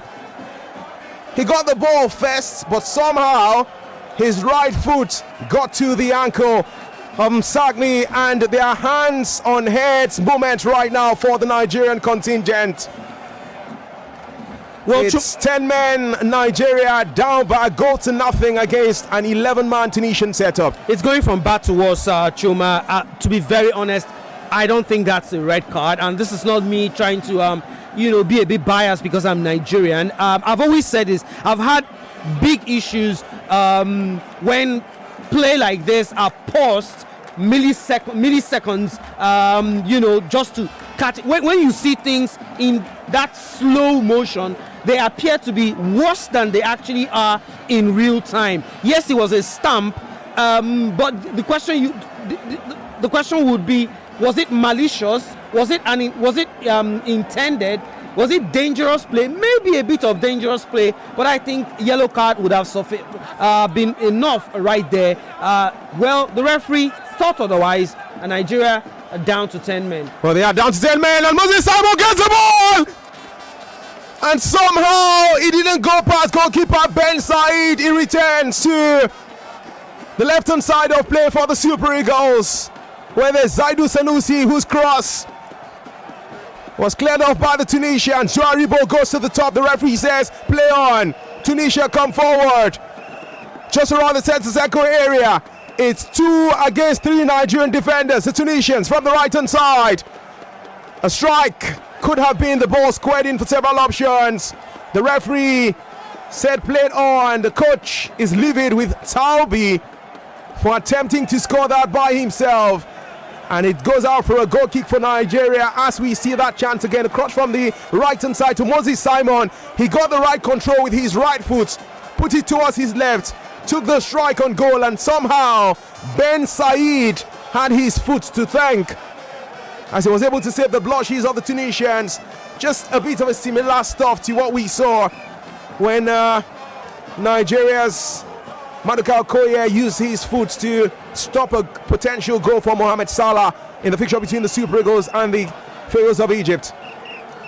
Zaidu Sanusi with a strike, and he was off target, going towards that bottom right corner of Ben Said's goal. Some moment of restoration for Nigeria in the last 2 minutes. A couple of chances but not enough to give them their first goal of the game. Wow. It's palpable tension enough that you can cut with a knife. That's how solid it is from a Nigerian perspective.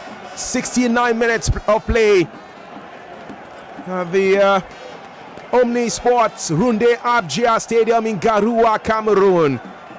Tunisia make their first substitution of the game. Hamza Rafia is off. In his place is Naim Suti with jersey number 23. Naim Suti is a man who could also come in here to try and just add some quality to this Tunisian setup. 29 years of age, was born in Marseille in France, but opted to represent Tunisia. Plays for Al Itifaf, and that's a team in Saudi Arabia. Tunisia finalists in the Arab Cup, losing in there to Algeria in the grand finale. And Algeria, we know, got evicted from the AFCON as defending champions in the group stage this year. So a couple of substitutions for the Super Eagles and one for Tunisia. We're headed towards the 70th minute mark. 20 more minutes of regulation time for the three-time African champions to conjure something magical. The Carthage Eagles, a long ball that goes to Maduka Okoye, who tonight has been shaken. When Tunisia had that chance from Sagni that was taken, it was Maduka Okoye who was forsaken. Aribo wants to ensure the Super Eagles will not be broken as they go forward to get a goal token. It's Sanusi. And possession is lost again. One more time, the Super Eagles try to attack from that left-hand side where there's Moses Simon and is rebuffed. Sanusi to Kenneth Umeru. Umeru to William Trustekong, the captain, who fumbles with the ball and loses possession. Tunisia, 3-on-2 defenders from Nigeria. From the left-hand side, the North African setup. And you really have to commend the quality of Ola Aino for returning Ola Aino to recover in time and get the possession again back to the Super Eagles from the right-hand side. Clearance by Okoye. Tunisia have a feel again. Ifa and Draga have done quite a great job from that right side of defending for the North Africans. So they go over to that left side where there's Ben Simon. Rafia is off, we know, and Sliti took his place. Final pass, greatest on doing for the Carthage Eagles. Lack of control by Haddadi, and it's throwing for Nigeria, taken very quickly. Joe Aribo had the ball, he was fouled, he was complaining to the referee, and the referee says play on. That's the second time in the last 8 minutes that Aribo has thought he deserves something, but the referee says I don't care at the moment. Zedu Senusi, Kenneth Umeru in the half of the Tunisians. William Trustekong just around the center circle area, the halfway stage of the pitch. Over to the right side, Ola Aino. Feels like he's Ola Aino this time around as he dances around. And it's a strike with his left foot, that one. Samuel Chukwueze. That was that with Wendy actually? We're going to have a chance to see that in Ola Aino with the pass. Chukwueze with the turn towards his left, taking an immediate strike. That was thinking of getting to the top right corner of Said's goalpost, but it was always going off target.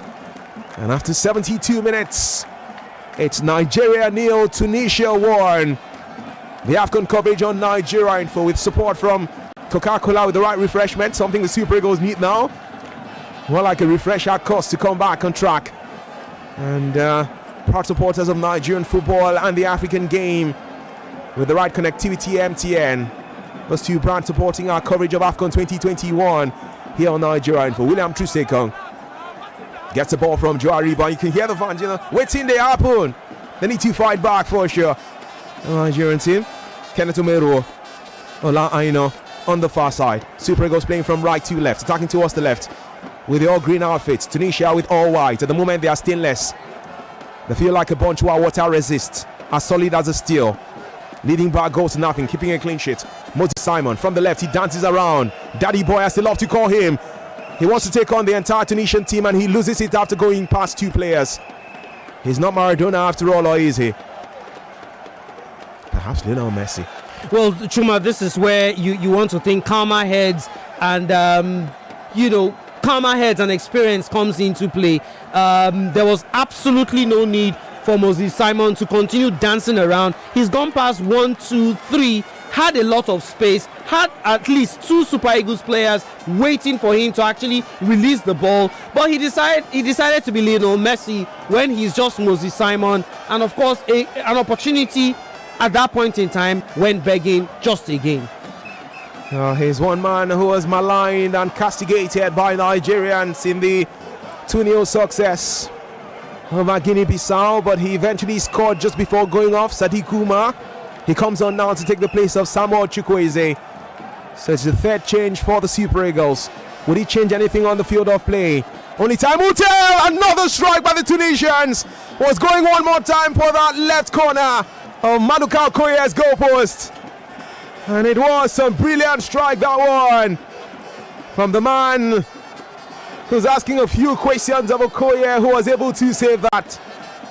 That should have been Laudini. It was actually Sliti who came off the bench here. His presence is counting already. Sliti who took the place of Rafia. And my word, could he have come off the bench to steal victory, potentially for the Carthage Eagles. He's here to slit the desire of Nigeria for something. Corner kick for the Carthage Eagles, taken from the right hand side by that same man, Sliti. Nigeria are not ready to become a bunch anyone will pity. Let's say trying to come alive with a spark of electricity in this game of high density.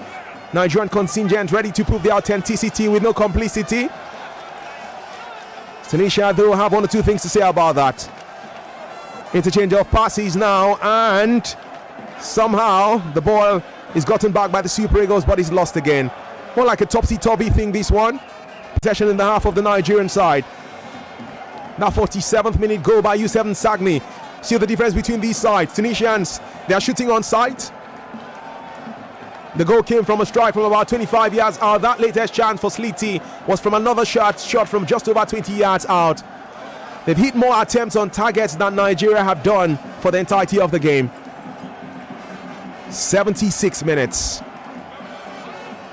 14 more of regulation time to go for the Super Eagles. And there's a bit of a lack of cohesion. Could argue some level of discombobulation in the Nigerian setup. Too much of pressure. They're getting scared to even go off for the treasure. Searching for the equalizer in full measure. This is serious business, it's not leisure. Moses Simon with the pleasure of the pass to Wilfred Ndidi. Ndidi misplaces his own pass. Ndidi complains to the referee. The referee says no. Tunisia have the ball again. And it's going to be the referee now complaining to Ndidi and telling him, you have to respect yourself. I am the referee here. You don't talk to me anyhow.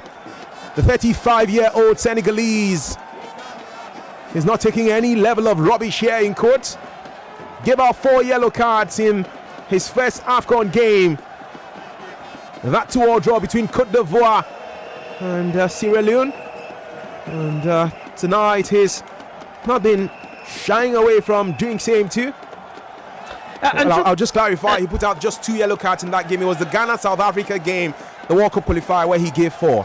I'm a bit surprised that in the midst of all that melee, so to speak, Kenneth Omero went away without a yellow card that he should have actually got, because he deliberately pulled down a Tunisian player just to stop, more like taking one for the team. Should have gotten a yellow card, but I guess the whole confusion, as the Super Eagles have, well, a rare opportunity, some miscommunication in that defense of Tunisia. And we're going to have Umar Sadiq come in between the 2 players, between Ben Said, the goalkeeper for Tunisia, and the man Ifa. And what we get, what the Super Eagles get, an undeserved is a corner kick, yeah, out of nothing basically. Actually, he hit Sadiq Umar last. Should have been a goal kick, but the referee did not see it. I'm sure if something comes out of this one. Moses Simon with the corner kick from the left hand side as an in-swinger, nothing comes out of it.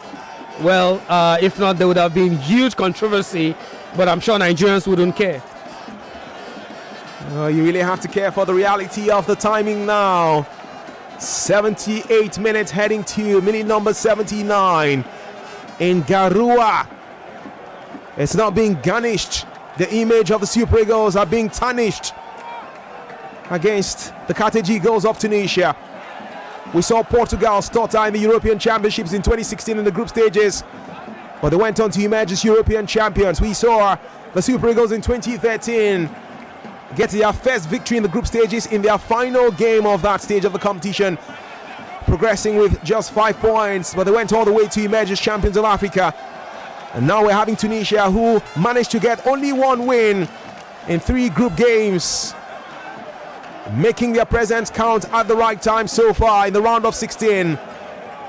When winner takes it all.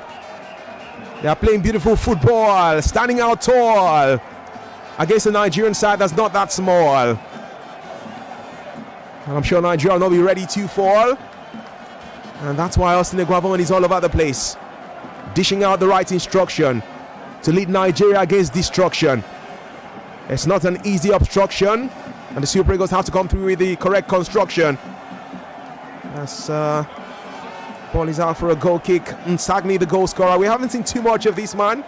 He's the captain of the Tunisians. After scoring that goal, he's been quite oblivious at times. Joe Aribo to Ola Aino in the half of the Super Eagles. Back to Aribo, who we're seeing a bit more of in defense more than his attacking prowess. Olayinka from the right hand side, and he looked like one who ran out of ideas and just lost the ball, and he's rolling on the top, but the referee says he counts for nothing.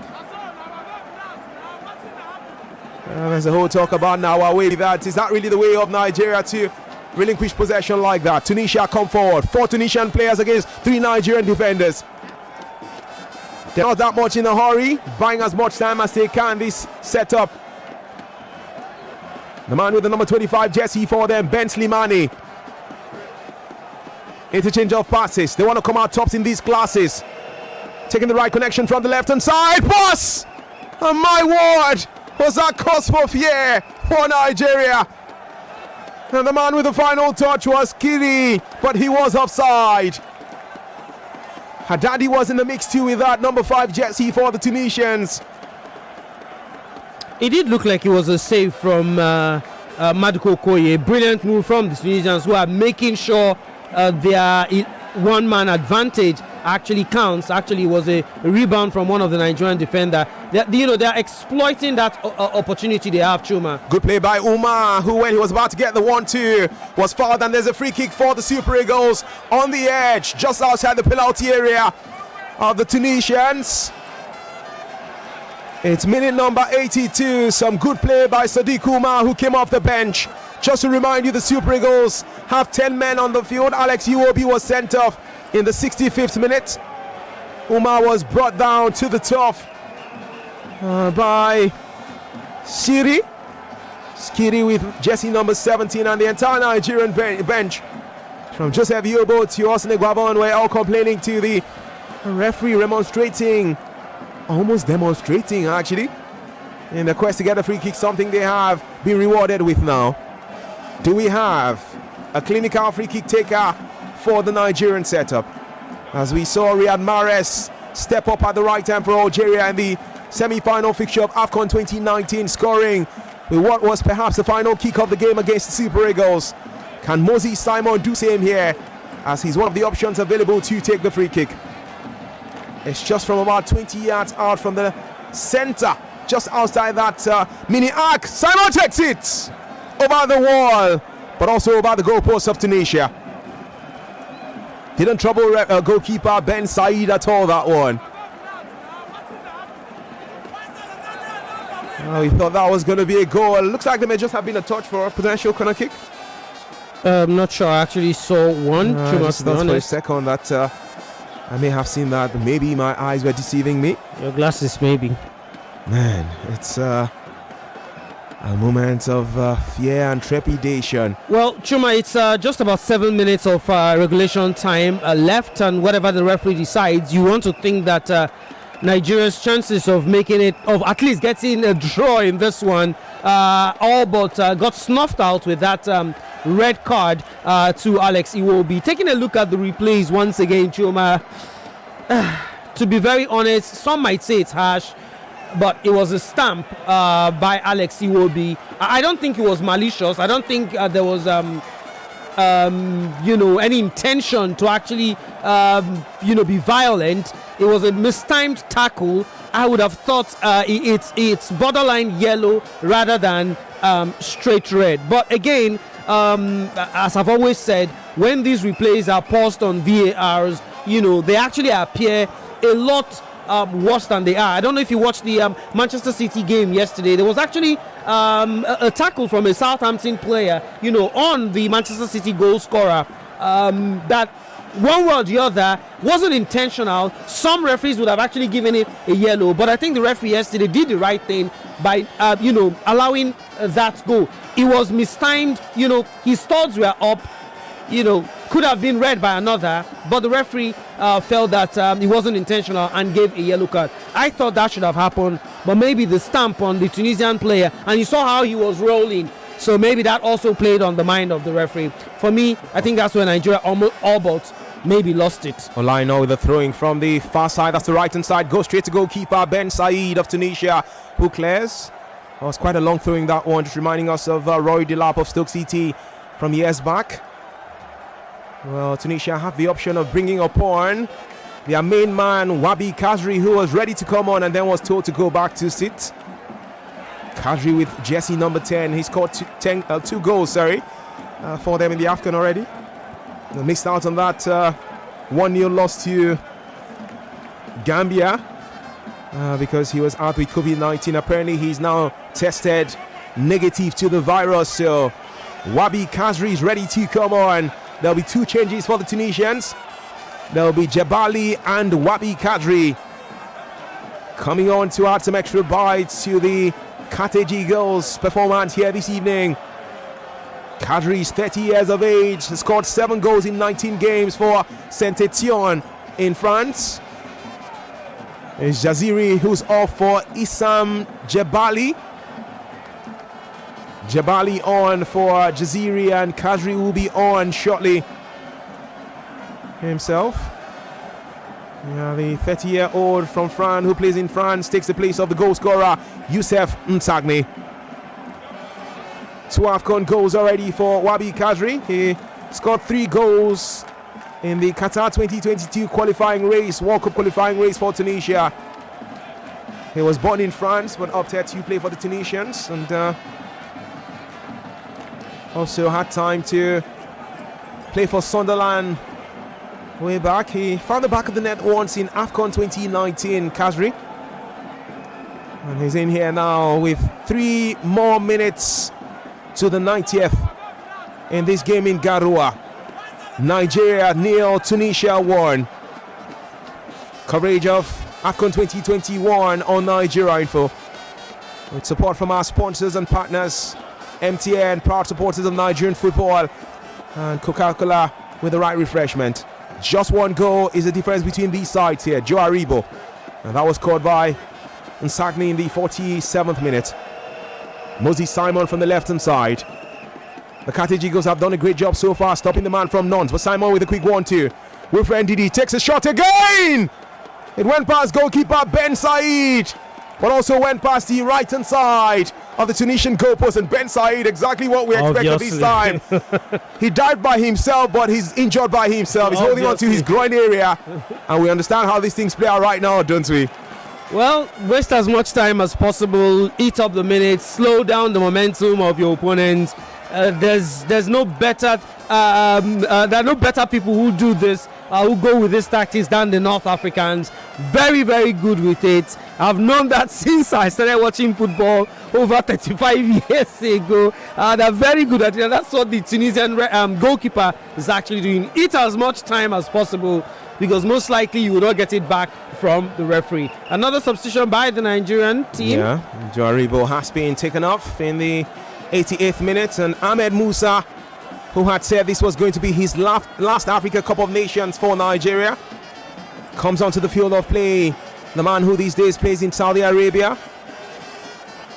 And this could just be his final game in the history of the Africa Cup of Nations for the Super Eagles, the 29-year-old. Musa could also be the game changer. He's the highest scoring Nigerian in the World Cup, 4 goals over a couple of competitions. Scored twice in the 2014 World Cup and also twice in the 2018 World Cup in Russia, as Tunisians are calling for a penalty. The referee says, get up and continue with play. The Carthage Eagles have the ball from the left-hand side now. It's going to be desperate defending from Olaino.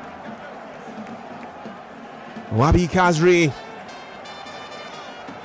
The man with the number 10 jersey, the only one with jersey number 10 now on the field after Nigeria's own number 10, Joe Aribo, was taken off. Kenneth Umeruo.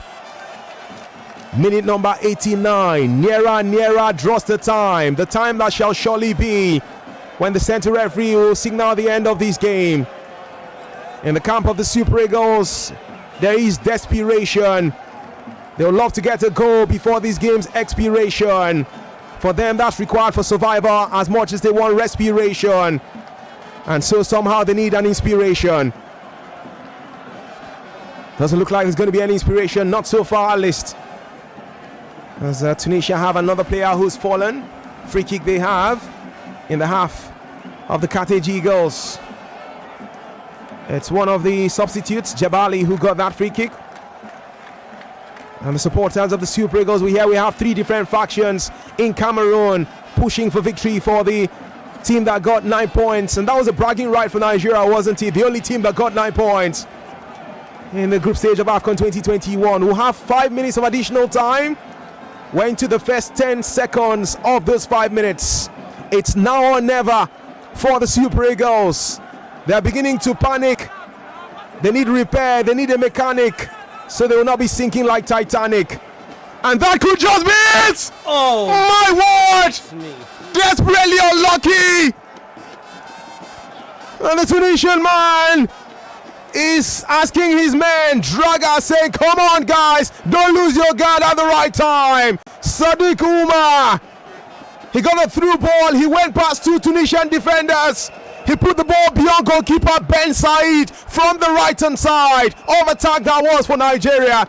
He was finding the bottom right corner of the Tunisian goalpost, but he was just so close.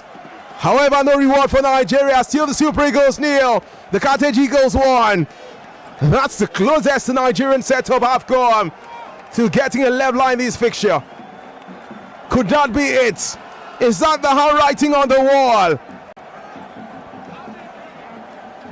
My word! And there's still a bit of time now. Ahmed Musa is fouled. Free kick for the 3-time African champions. Ifa, the guilty party.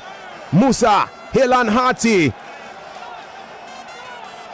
Super Eagles have Simon Moses. You need to love the way he poses. Wants to give Nigerians joy in different doses. Takes it with his right foot into the penalty area of the Tunisians. And the North Africans clear their lines. Wabi Kazri. Kazri featuring Ola Aino just around him. He has the composure to go in with another confident pass. That's to Jebali, a player who came off the bench. Jebali has to face Moses Simon. He doesn't mind buying time. And Simon gets that off. There will be a goal kick for Nigeria that will be taken by Maduka Okoye. Minute number 92. The Super Eagles nil, the Carthage Eagles of Tunisia 1. We're not too far away from the end now. That was the whole talk about Osne Guavon being the only manager to give Nigeria maximum 9 points in 2 Nations Cups, where he has been coach of the side 2006 and 2021. I remember joking with a friend Ufoma some days back, and I said, for all of these bragging, I was telling Tunde actually in the office, as we have Sadiq Umar come forward, but his pass was wayward. And there was nothing that could come out of that for Nigeria. For all the 3 times the Super Eagles have won the AFCON, they have never won all 3 games in the group stages. And for the only other time we won all 3 games in 2006, we only got bronze. So I was saying, are we sure we should be bragging too much about this only team with 3 wins to the group stages when it's nothing at the moment? You know, I did say that. I think I was on the I think it was on the second Nigeria game, if I remember. Yeah, I was on the Sudan game, you know, after we beat Egypt in the very first game. Remember when we beat Egypt, you know, that was a bit of a big deal for us. And I kept saying, yes, the performance was great, you know. It was good that we defeated the North African team. But let's take it one step at a time. It's just one game. You can't, you know, start making decisions off one game. But of course, the team did well. I'm going to be very honest. It's a knockout game. It means that you can either win or you lose. Have we played particularly well in this particular game? Absolutely not, Chuma. I think we should have done better in the very first 45 minutes. We didn't. And then we got sucker punched, you know, in the first set of minutes of the second 45.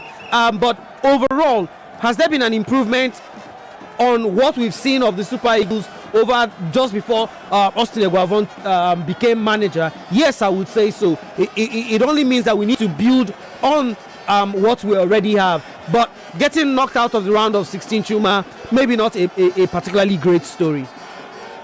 The story is heading towards its final points. We're just counting down seconds now to the end. We're into the 94th minute with just about 20 seconds to finishing point. Ola Aino is not smiling. The Tunisians are already celebrating. For Nigeria, they are deliberating. The scoreline for the Carthage Eagles is liberating. For them, there's going to be no calibrating somewhat, as the Nigerian team are vibrating. Ben Said with a goal kick. We've hit the 95th minute officially. The Senegalese referee in Ndiaye will look at his watch in a bit. And it is over in Garoua, Cameroon.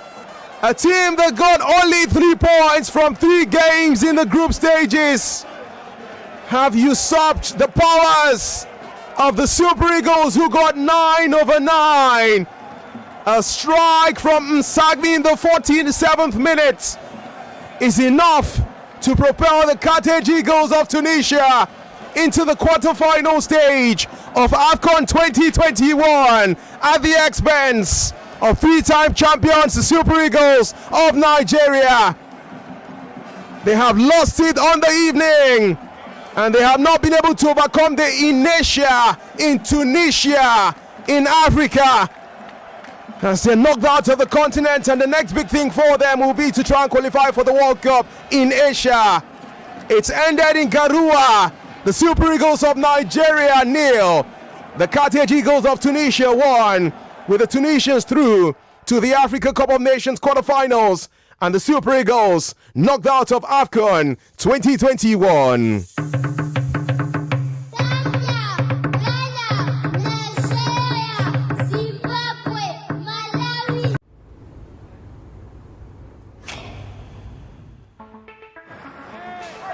Looking from a window above, it's like a story of love.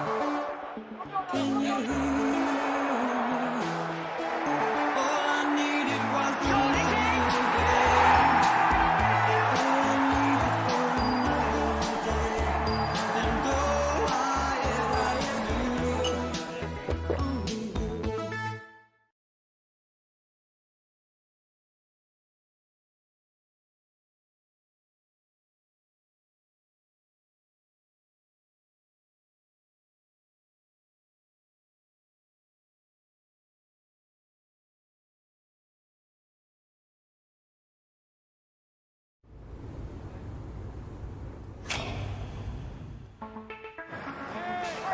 Looking from a window above, it's like a story of love.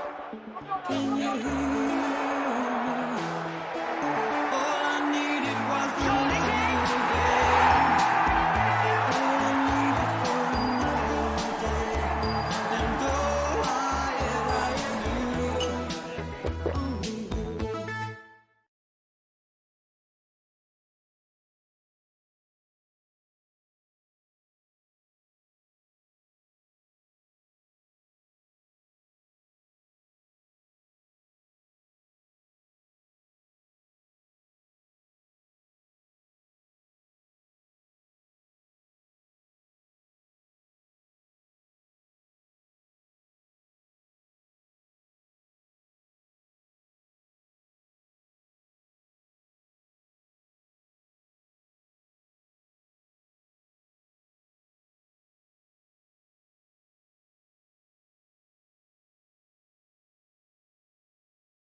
Looking from the window above, it's like a story of love. Can you hear me? All I needed was to leave you, babe. All I needed for another day. And all I ever knew, only you.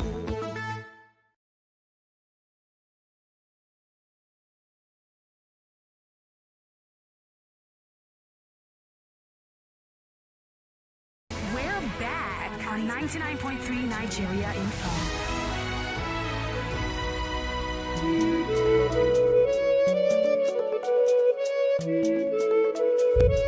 Full time in Garua at the ground where the Super Eagles of Nigeria have now been knocked out by the Carthage Eagles of Tunisia. It's ended Nigeria 0, Tunisia 1 after 90 minutes. That goal in the 47th minute, an early second half goal from Youssef Msakni, the very experienced midfielder, getting the Tunisian side, the Carthage Eagles, through to the next round of AFCON 2021. Happening in 2022 in Cameroon. Welcome back to our coverage. We are Femi and the gang, and this coverage proudly sponsored by our friends at MTN. And not forgetting, refreshed by Coca-Cola. And we've got our friends at MTN, Dave.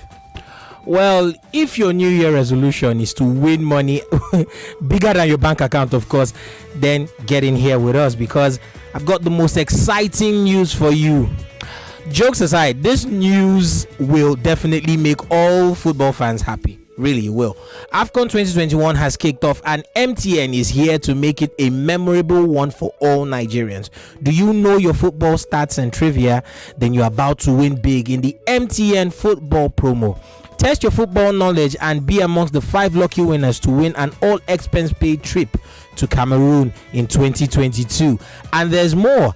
10 lucky winners will get to win 10,000 naira daily, 100,000 naira monthly, and one true Niger fan stands a chance to win 1 million naira. Now, just dial star 205 hash at the cost of 50 naira and 200 naira for the daily and weekly draws and start winning. Terms and conditions apply. So there you have it from our friends at MTN. Well, let's hear from you. Let's go to the phone lines and hear from you straight up. I've got, like I said, we're working with our friends at MTN and at Coca-Cola, refreshing this broadcast for us as far as the AFCON is concerned. The Super Eagles of Nigeria are out, and so was Gabon earlier today. So the two teams were out in the first set of games in the round of 16 at AFCON 2021. Gabon went out after playing out losing on penalties to Burkina Faso after the game ended 1-0 on regulation time and even on extra time. And Nigeria losing by a solitary goal. Nsakni with that goal after Alex Iwobi was sent off minutes after he came on for Nigeria. Let's take a few calls, Dave, and then we'll read some of your comments coming in on WhatsApp 08095975805. Hello. Hello, good evening, Zemo. Good evening to you. Yeah, this is Friday from Belere. Talk to us. What a shameful performance for the Friday. But I don't blame the Super Eagle now. The too much pressure has been put on this boy, Zemo. This boy has been playing well with the commencement. Why did our president visit them and put them under pressure? Zemo. So you're going to put the blame on the president? I will put it. See, the basketball team, they won the election call back to back. The president never invited. They never gave their handshake. The Super Eagles just won 3 group days. He decided to visit them and start putting. It was a video call. It was a video call. It was a video call. That video call is really what I meant Musa talk. That seeking to fact the father, the president of Nigeria. See, the president caused this because of this thing. All right, thank you, Friday. Thank you for your thoughts there. I know some of your comments coming in on Facebook. We'll try and take as many as we can. Let's take a few more calls now. Hello. All right, not ready for us. So David is doing an incredible job picking those calls. We've got more games tomorrow. The coverage doesn't stop. It continues here on Nigeria Info. Hello. All right. Hello. Welcome. Good evening. Good evening. Welcome. Yeah, this is just Lokoya. Talk to us. Me, I can't call their performance a shameful performance. What I'm going to say is that ref from Senegal, for what he has done, because he was the one who spoiled this game for me. That is not a red card to me. He spoiled the game. Some say it's 50-50. It's 50-50, right? Whether it's 50-50 or 80-20, it is not my business. He spoiled that game for Nigeria. And for that, Senegal cannot. They will never win Nations Cup. They can never, ever win it again. All right, thank you. They are going to be beaten mercilessly in their next match. More like, feels like you're laying a course on Senegal, on a country of millions of people. Anyways, pardon me, on Tunisia, you mean? By the way, this part of the show is brought to you by our friends at Vivo. Trust me, we've got 30 minutes. We're going to just taking a lot of your calls, and I'm also going to analyze the game with David and look at where Nigeria didn't get it right and where the Carthage Eagles of Tunisia got it right. Remember, in 2019, Nigeria dealt a huge blow to Tunisia. And so, look, it's a game. It's a game. You either lose or you win. And that's what I want all Nigerians to understand. And everyone listening to this broadcast, it's a game. Do you know how the Tunisians felt when Nigeria beat them in 2019 and took the bronze medal? Remember that game? Ghana won bronze in 2019 in Egypt. Well, they felt bad. They were pained. There was also an early goal by Odion Igalo. Well, Chidebere, I don't think it will hurt as much as this. Honestly, in all honesty, I do not think. I understand. The hope was very high because we set the bar so high in the group stage. Yeah, and then we did. It just like really dashed. But, many people would blame it on poor refereeing. That red card was not supposed to be red. We'll talk about all of that. But let's go on this break. Vivo sponsoring this part of the show for us, Vivo Nigeria. And they've got some really good smartphones you want to use. Let's hear from them. We'll be right back. My country people, better don't land from Vivo Nigeria. Shall they find better quality brand new smartphones?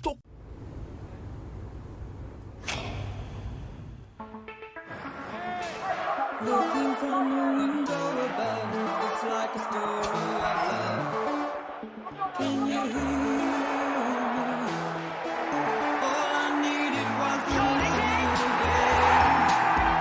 All I needed for another day. And all I ever knew.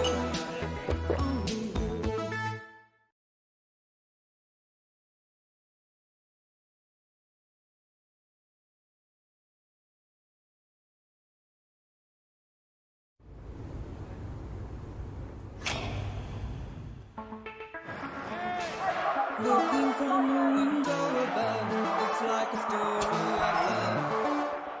Can you hear me? All I needed was the little day. All I needed for another day. And all I ever knew. So I was raving about the referee earlier on, but generally he did decently. 6-7, yeah, he did decently. That's what you're going to give him? Yeah. I'm sure Nigerians will be very happy with you. Anyway, now we are it's emotional your right opinion, now, but looking back, find that there was not much to hold him back. And that's fine. Well, Vivo sponsoring this part of the show for us, and trust me, we've got some time. We're going to be hearing from you and taking your comments. We're still streaming live on Facebook at Nigeria Info FM. Keep your comments pouring in on Twitter at Nigeria Info FM on Twitter, and on WhatsApp 08095975805. I don't know why Friday was blaming the country's president. I mean, he did what every other president would do. So just give motivation to the players. Leave the Eagles alone, man. Well, let's hear from our friends at Vivo. Hello, everyone. The glitz, the glam, and the thrills, and all that, of the AFCON 2021 is here, and it's ongoing. Whether you are live at the stadium, watching the match on TV, surrounded by friends and family, cheering on the Super Eagles to victory, or listening to our live commentaries, nobody beats capturing the moment in complete clarity, and nothing beats capturing the moment with a Vivo phone. Vivo, of course, is a premium smartphone maker that creates stylish and innovative smartphones that are built to create extraordinary moments for its young customers. As at the first quarter of 2021, Vivo was ranked the #1 smartphone brand in China, 3rd in India, 5th in global market share in the smartphone market, of course, with over 400 million active users, 10 research and development centers around the world, constantly working on using smartphone user insights to create trend-setting smart mobile products and services for you. Vivo has gone on to establish brand relevance since starting sales operations in Nigeria from August 2019 and created great consumer interaction from both offline and online through its exciting activities, plus a flawless distribution network, great pricing, and most importantly, spectacular smartphones that combine the best elements of the new age technology and style. Vivo has a smartphone product portfolio split into two series, which are the Y series, a youthful mid-range series, while the V series is the high-end stylish model. And then there's the network of top-notch services and service centers located around Lagos, Ibadan, Port Harcourt, and Abuja that provide top quality after sales service that is sure to, of course, amaze and impress you. Talk about the amazing smartphones from Vivo. There's the Vivo Y21 that comes with the 2.5D flat frame that packs a 5 milliamp hour large battery, of course, which charges at 18 watts. Very, very fast if you know your smartphones very well. With an 8.0 millimeter thin body, it is the piece of lightweight tech that offers you a premium and comfortable hold with a 6.51 inch screen, which is very large if you do know your smartphones well. I say again, it's a HD display with a halo display, of course, side mounted fingerprint scanner, face wake, 4 gigabytes of internal memory plus 1 gigabyte of extended read access, random access memory, of course, AI rear camera, an ultra game mode for those who love to game, and there's many of us out there, and of course many more amazing features. All right. Well, there's more from Vivo as we go ahead. But Dave, let's talk about the call. Let's look at some of the major instances in that game. The red card to Alex Iwobi, was it deserved? And we're seeing a replay. It was 50-50. Yes, he stopped, but he went for the ball.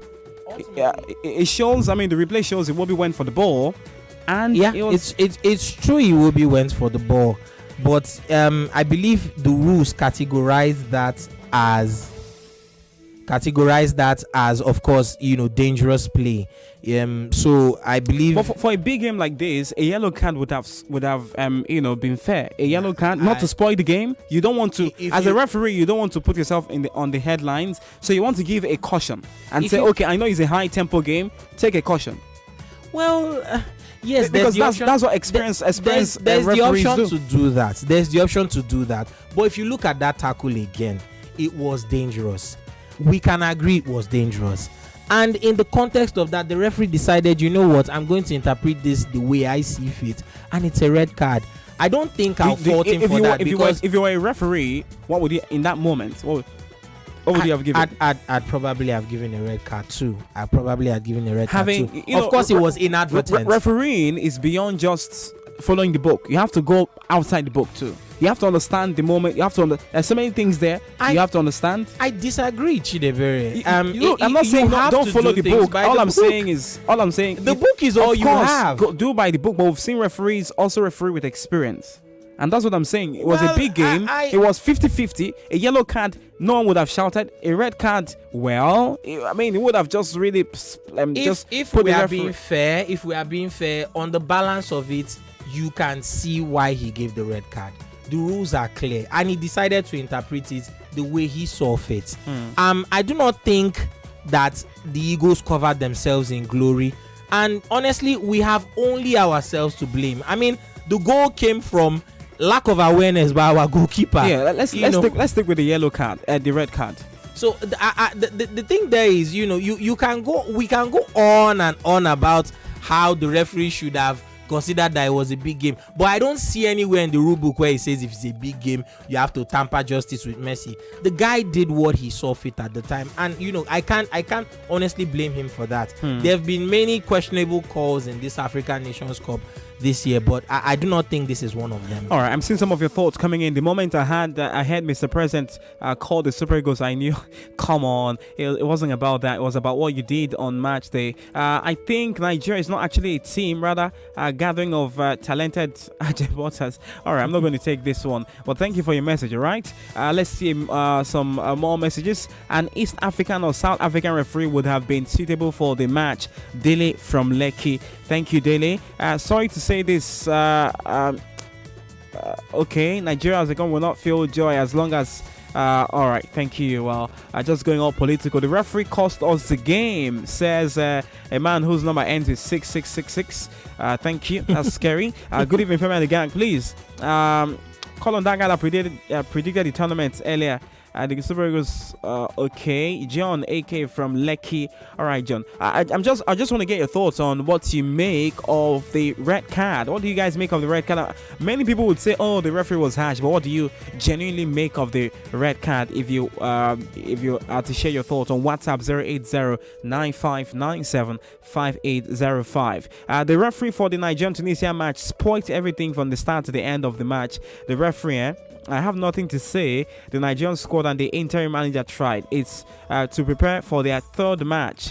Their match, not their third round match. That match is for the World Cup qualifiers. Olisa Chukuma from Akoafo. Thank you. We'll have another Olisa Chukuma. Let's see. All right. Good evening, guys. When you are winning, it's difficult to see the flaws. When everybody was calling them the favorites, I was so scared playing with Tunisia. Now see what is happening. I think Genero would be laughing by now. You don't change coach at the eve of the tournament. I don't think Genero will be laughing by now. Do you think he'll be laughing? No, I don't think so. I don't think so. All right, Dave. Let's have this part of the show is brought to you by our friends at Vivo Nigeria. Dave, let's hear from them. But of course, we talked to you about the Y21 before. There's also the Vivo Y15 that provides an all-round awesome performance, and generally great experience with a 5 milliamp hour battery, 3 gig of RAM, and 32 gigabytes of internal storage memory. A side fingerprint scanner, 3D slim design, AR dual rear camera, and the multi-turbo 3.0 feature that ensures that you can have multiple apps running at the same time without any lag. Amazing stuff, really. Now, the Y21 costs 87,900, while the Y15 costs 67,900. Both can be purchased at within any authorized retail store nationwide, and every purchase is accompanied by a special gift. Now, not just that, Vivo is also running a special price for 3 discounts, and henceforth you can now buy the Y1s for 52,900, the Y20 of 3 gigabytes RAM for 79,000. You can also buy the Y20 4 gigabyte RAM edition for 89,900, all in authorized retail stores nationwide. Now, you can't better this, of course.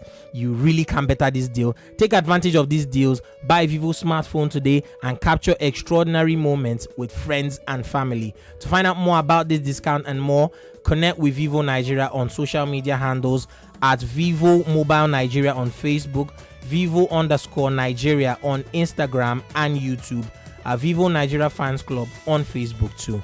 Those are the three social media handles. All right, let's hear from Vivo. We'll be right back.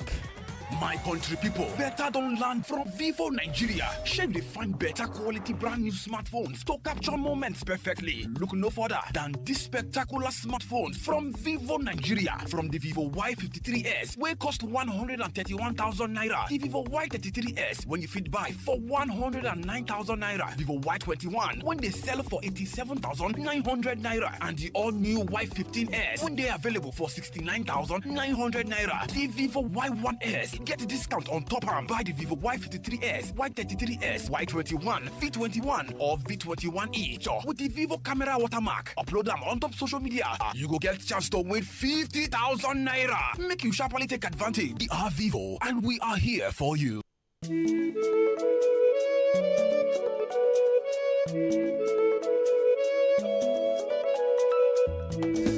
Vivo making sure they are working with us for our coverage of the African Cup of Nations out there in Cameroon. The Super Eagles are out of AFCON 2021 and the hopes were raised high, but they were dashed right to the ground by the Carthage Eagles of Tunisia. Msakni with a goal that broke the Eagles' hat and sent them packing from Gara, a ground they've made home in the last 2 weeks at AFCON 2021. Welcome back to our coverage. We'll hear from you. We've got some of your calls coming in on social media and on Facebook, where we're streaming on Nigeria Info FM, and of course on some of our other streaming platforms.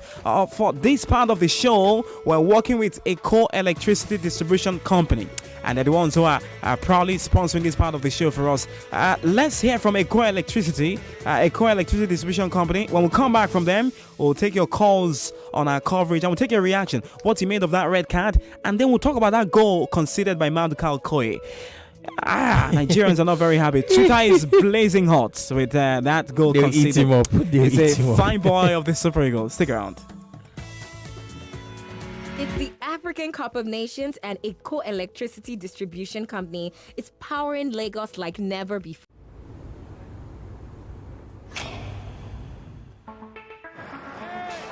Looking from a window above, it's like a story of love. Can you hear me? All I needed was the little day. All I needed for another day. And all I ever knew, only you.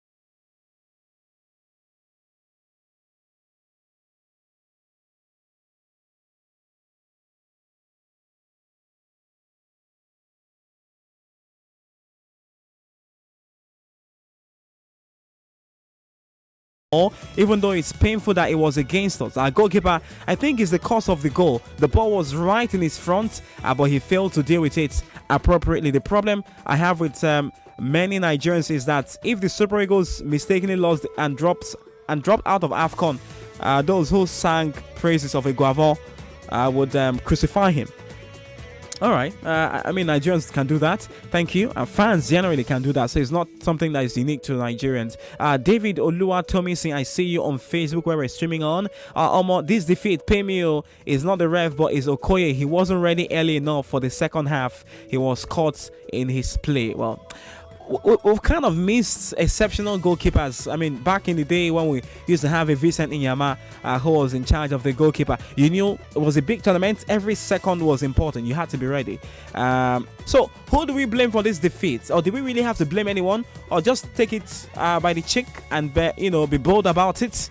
Well, all of that, big questions to be answered. Keep your thoughts coming. David will take out your comments coming in on our Twitter handle at Nigeria Info FM. But before we talk about Twitter, let's go to the phone lines to hear from you. 0700993993993. The Super Eagles out of AFCON 2021. Dave, let's hear from the phone lines. Hello, good evening.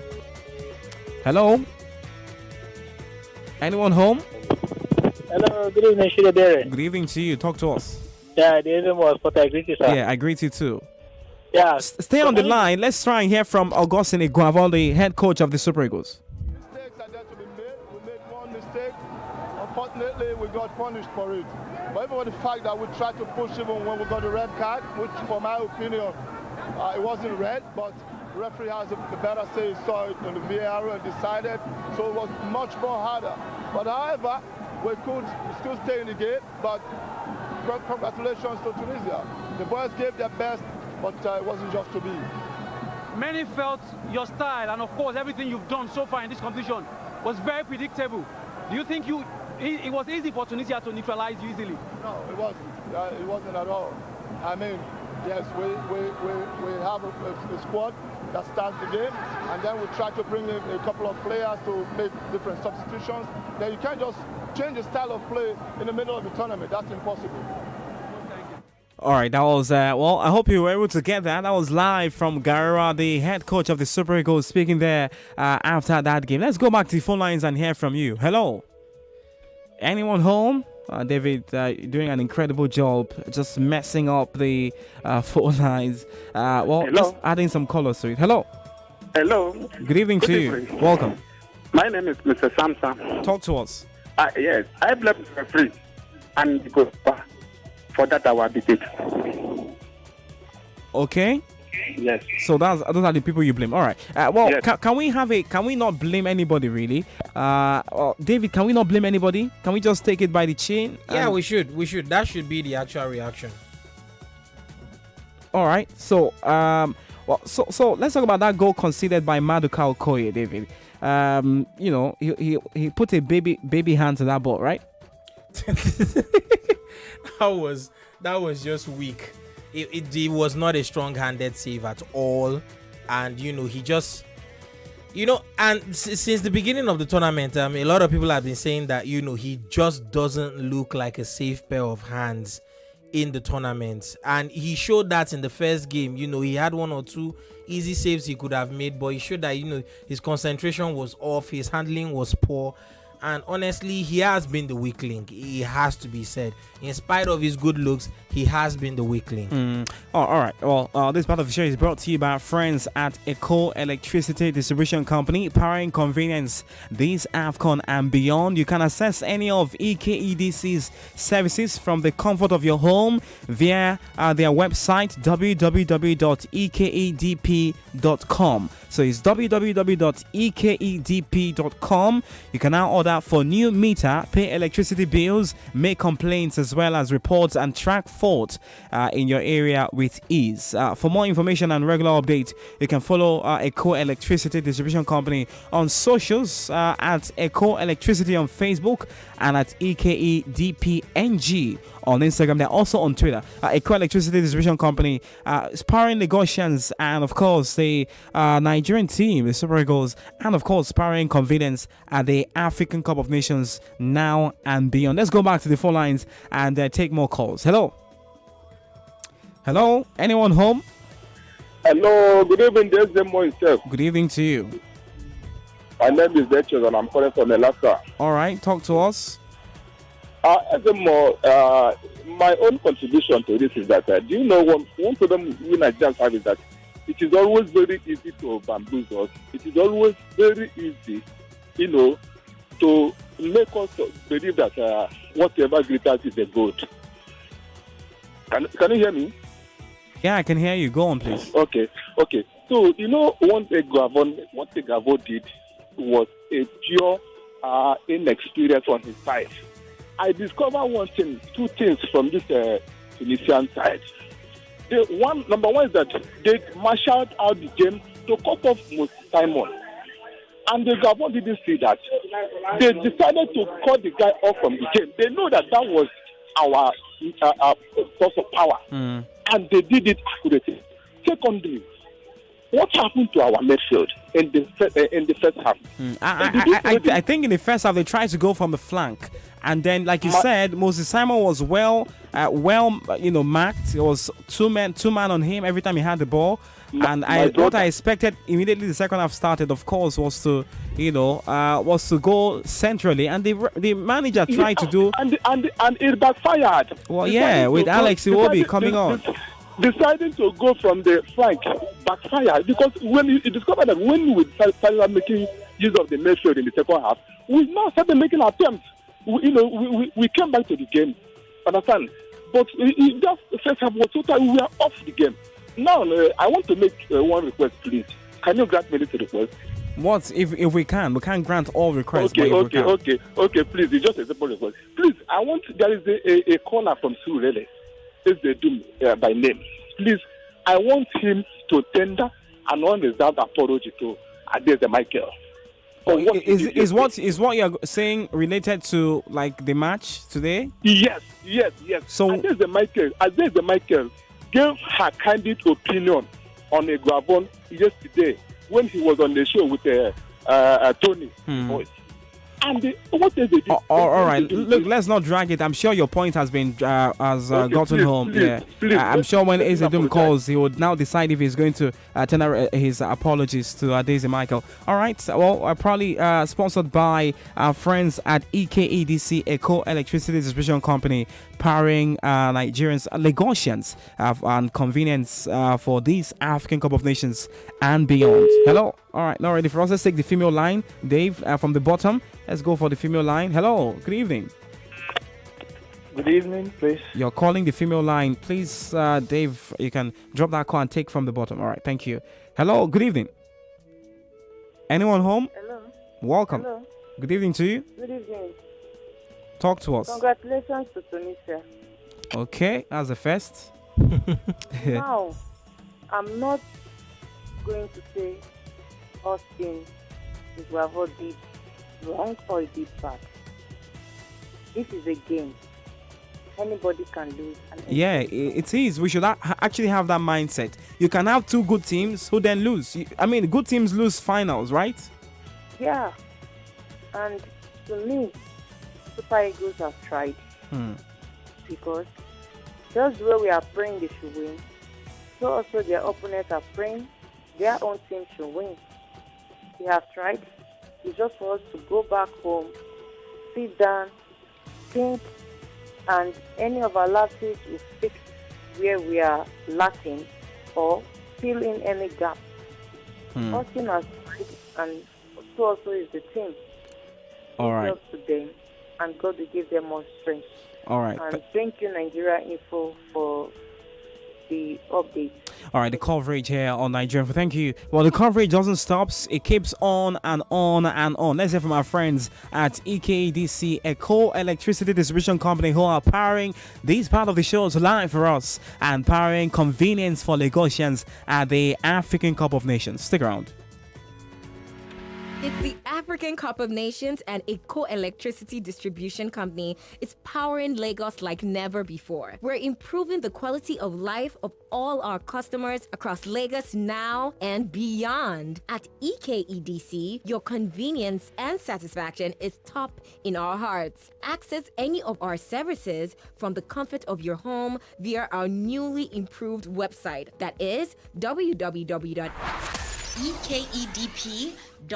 You can order for a new meter, pay electricity bills, make complaints, as well as report tracked faults in your area, and it's all just a tap away from your phone. For more information and regular updates, follow us on socials at Eco Electricity on Facebook and EKEDPNG on Instagram. Eco Electricity Distribution Company, powering Lagos for the African Cup of Nations and proud supporters of the Super Eagles.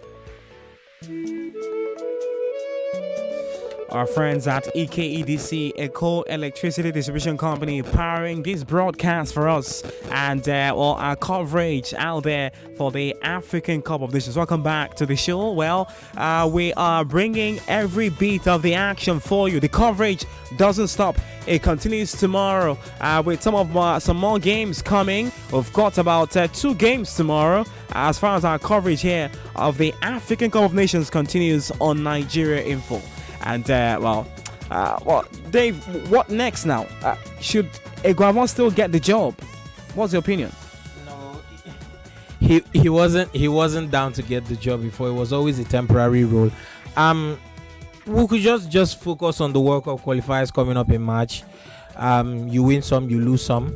We just didn't do enough to win today, and it showed. We got what we deserved. We'll just have to move on and enjoy the tournament and what's left of it and watch it. All right.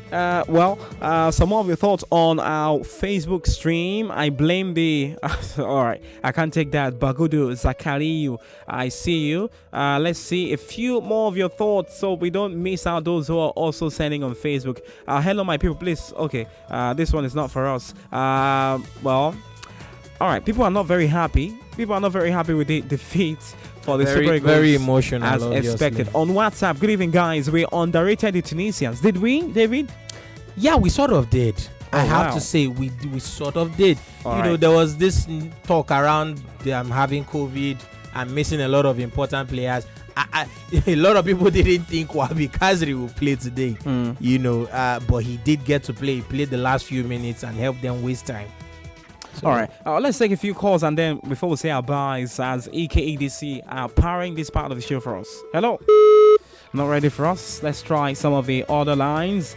Hello, who's home? Good evening. Hello. Good evening to you. Good evening. Welcome. Talk to us. Oh, my name is Sam. All right, Sam, go on. I'm so sad this evening. I think all of us, we need to apologize to Kanatro.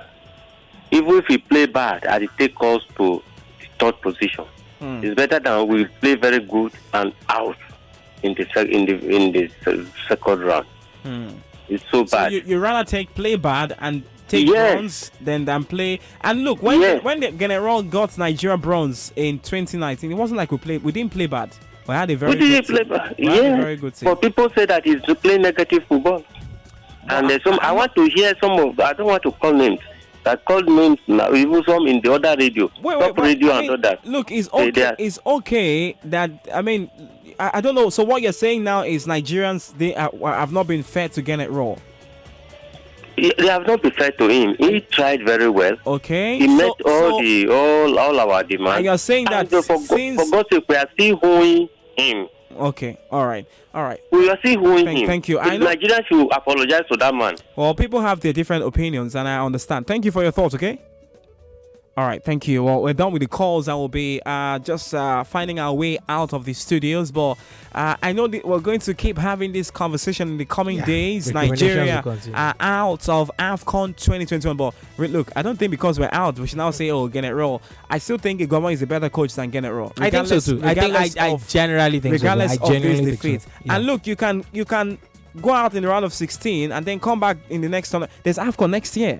Come back next year and win the AFCON. And that one will be happening in the summertime. So you know, during the break, when the season is off. Yeah, so teams will have more time to prepare and you know. But look, the AFCON doesn't stop. The craze doesn't stop here on Nigeria Info. Our coverage continues. In fact, we've got 2 games tomorrow. We kick off by 4:30. Guinea against the Gambia, and we've got Cameroon against Comoros Island. One of the surprise teams of the AFCON who are making their debut at AFCON 2021. The AFCON is bigger than Nigeria, and because the Super Eagles are out doesn't mean the AFCON is done. There's still a lot of good teams, a lot of good football to enjoy. And look, it's a game. There has to be a winner and a loser. Okay? And if you look at Africa, a lot of teams in Africa are not so far from each other. Yeah. They are at almost the same level. Yeah. You know, maybe one is 50, one is 40, one is 60. You know, Chidebere, what I always say is tournament football. You make one mistake, you are gone. It's not fair. It's not necessarily fair. You have to be very Machiavellian in how you approach tournaments. So we just were not ruthless enough. We were not savvy, and we had chances in the first 20 minutes. We didn't show strong mentality, because what I noticed was as soon as the Eagles went behind, it seemed like something just was a mental. And that was the first time Nigeria was going behind. Yes, you could tell they were not used to this. And that was my problem that was the problem for me. It wasn't the fact that the red card. I just mentally they were defeated. They just couldn't muster it. Do you know if I'm going to give you some things I noticed in the game, I didn't see a reason why Moses Simon was the one taking all the free kicks and all the kicks for us. Absolutely not. His free kicks. I mean, everyone knows his crosses are not so good enough. How would you expect his free kicks to be good? We had a chance from a free kick in a very good position, and then Moses Simon was trying to do a Neymar or a Messi. I mean, when was the last time Moses Simon scored a free kick from such position before? I can't remember the last time he scored. So why not do an MNK, lay it for someone or a Taiwo, and someone to allow someone to take a strike? It's either he hits somebody and goes out for a corner kick, or it goes straight at goal. And Moses Simon tried taking it. So there were a few things I wasn't very comfortable with. Ejike should have come on in that game a long time ago. There was nothing Olayinka was doing. Olayinka is not a typical national team player. Ejike is a senior player in that team compared to Olayinka in that team, because he made his debut before Olayinka. Ejike would have caused trouble with his dribbles for the team. So I feel these are some of the areas Eguavon could have done better. There was no reason bringing on Olayinka. Instead of bringing on Olayinka, bring on Ejike, who would dribble and cause troubles. Instead of allowing Moses Simon take all the dead balls, allow someone else take the dead balls. You had Aribo there, who was a better dead ball taker than Moses Simon. And then you had a free kick. Ekong should have been shooting from range. He's got a good range, or William or Ndidi. Yeah, these players. Yeah, that's true. So like these are things I thought I was the only one thinking these are things I pointed out in the game. And if I was a Guavon, I thought these are things he could have done way better. Maybe that's why General would have done better in telling them late for someone to shoot. Don't take it. For God's sake, when was the last time Moses Simon scored a free kick? You don't score free kicks and you want to now score free in a delicate period. Simon is just having a good tournament. He's an average player. Look, he's having a good time. I'm not being harsh on him. I agree. He's having a good time. You normally don't expect much from him. He's having a good time. And he's enjoying the football. And I don't see any reason why he was taking, those balls. It was, for me, it was a bit off. More of your thoughts are still pouring in on socials. All right, I'm not going to take that message. I see you, but I'm not going to take it. Good evening, guys. All right. Sorry, guys. Olaina caused that goal. Nobody had the slightest inkling that he would miss the ball.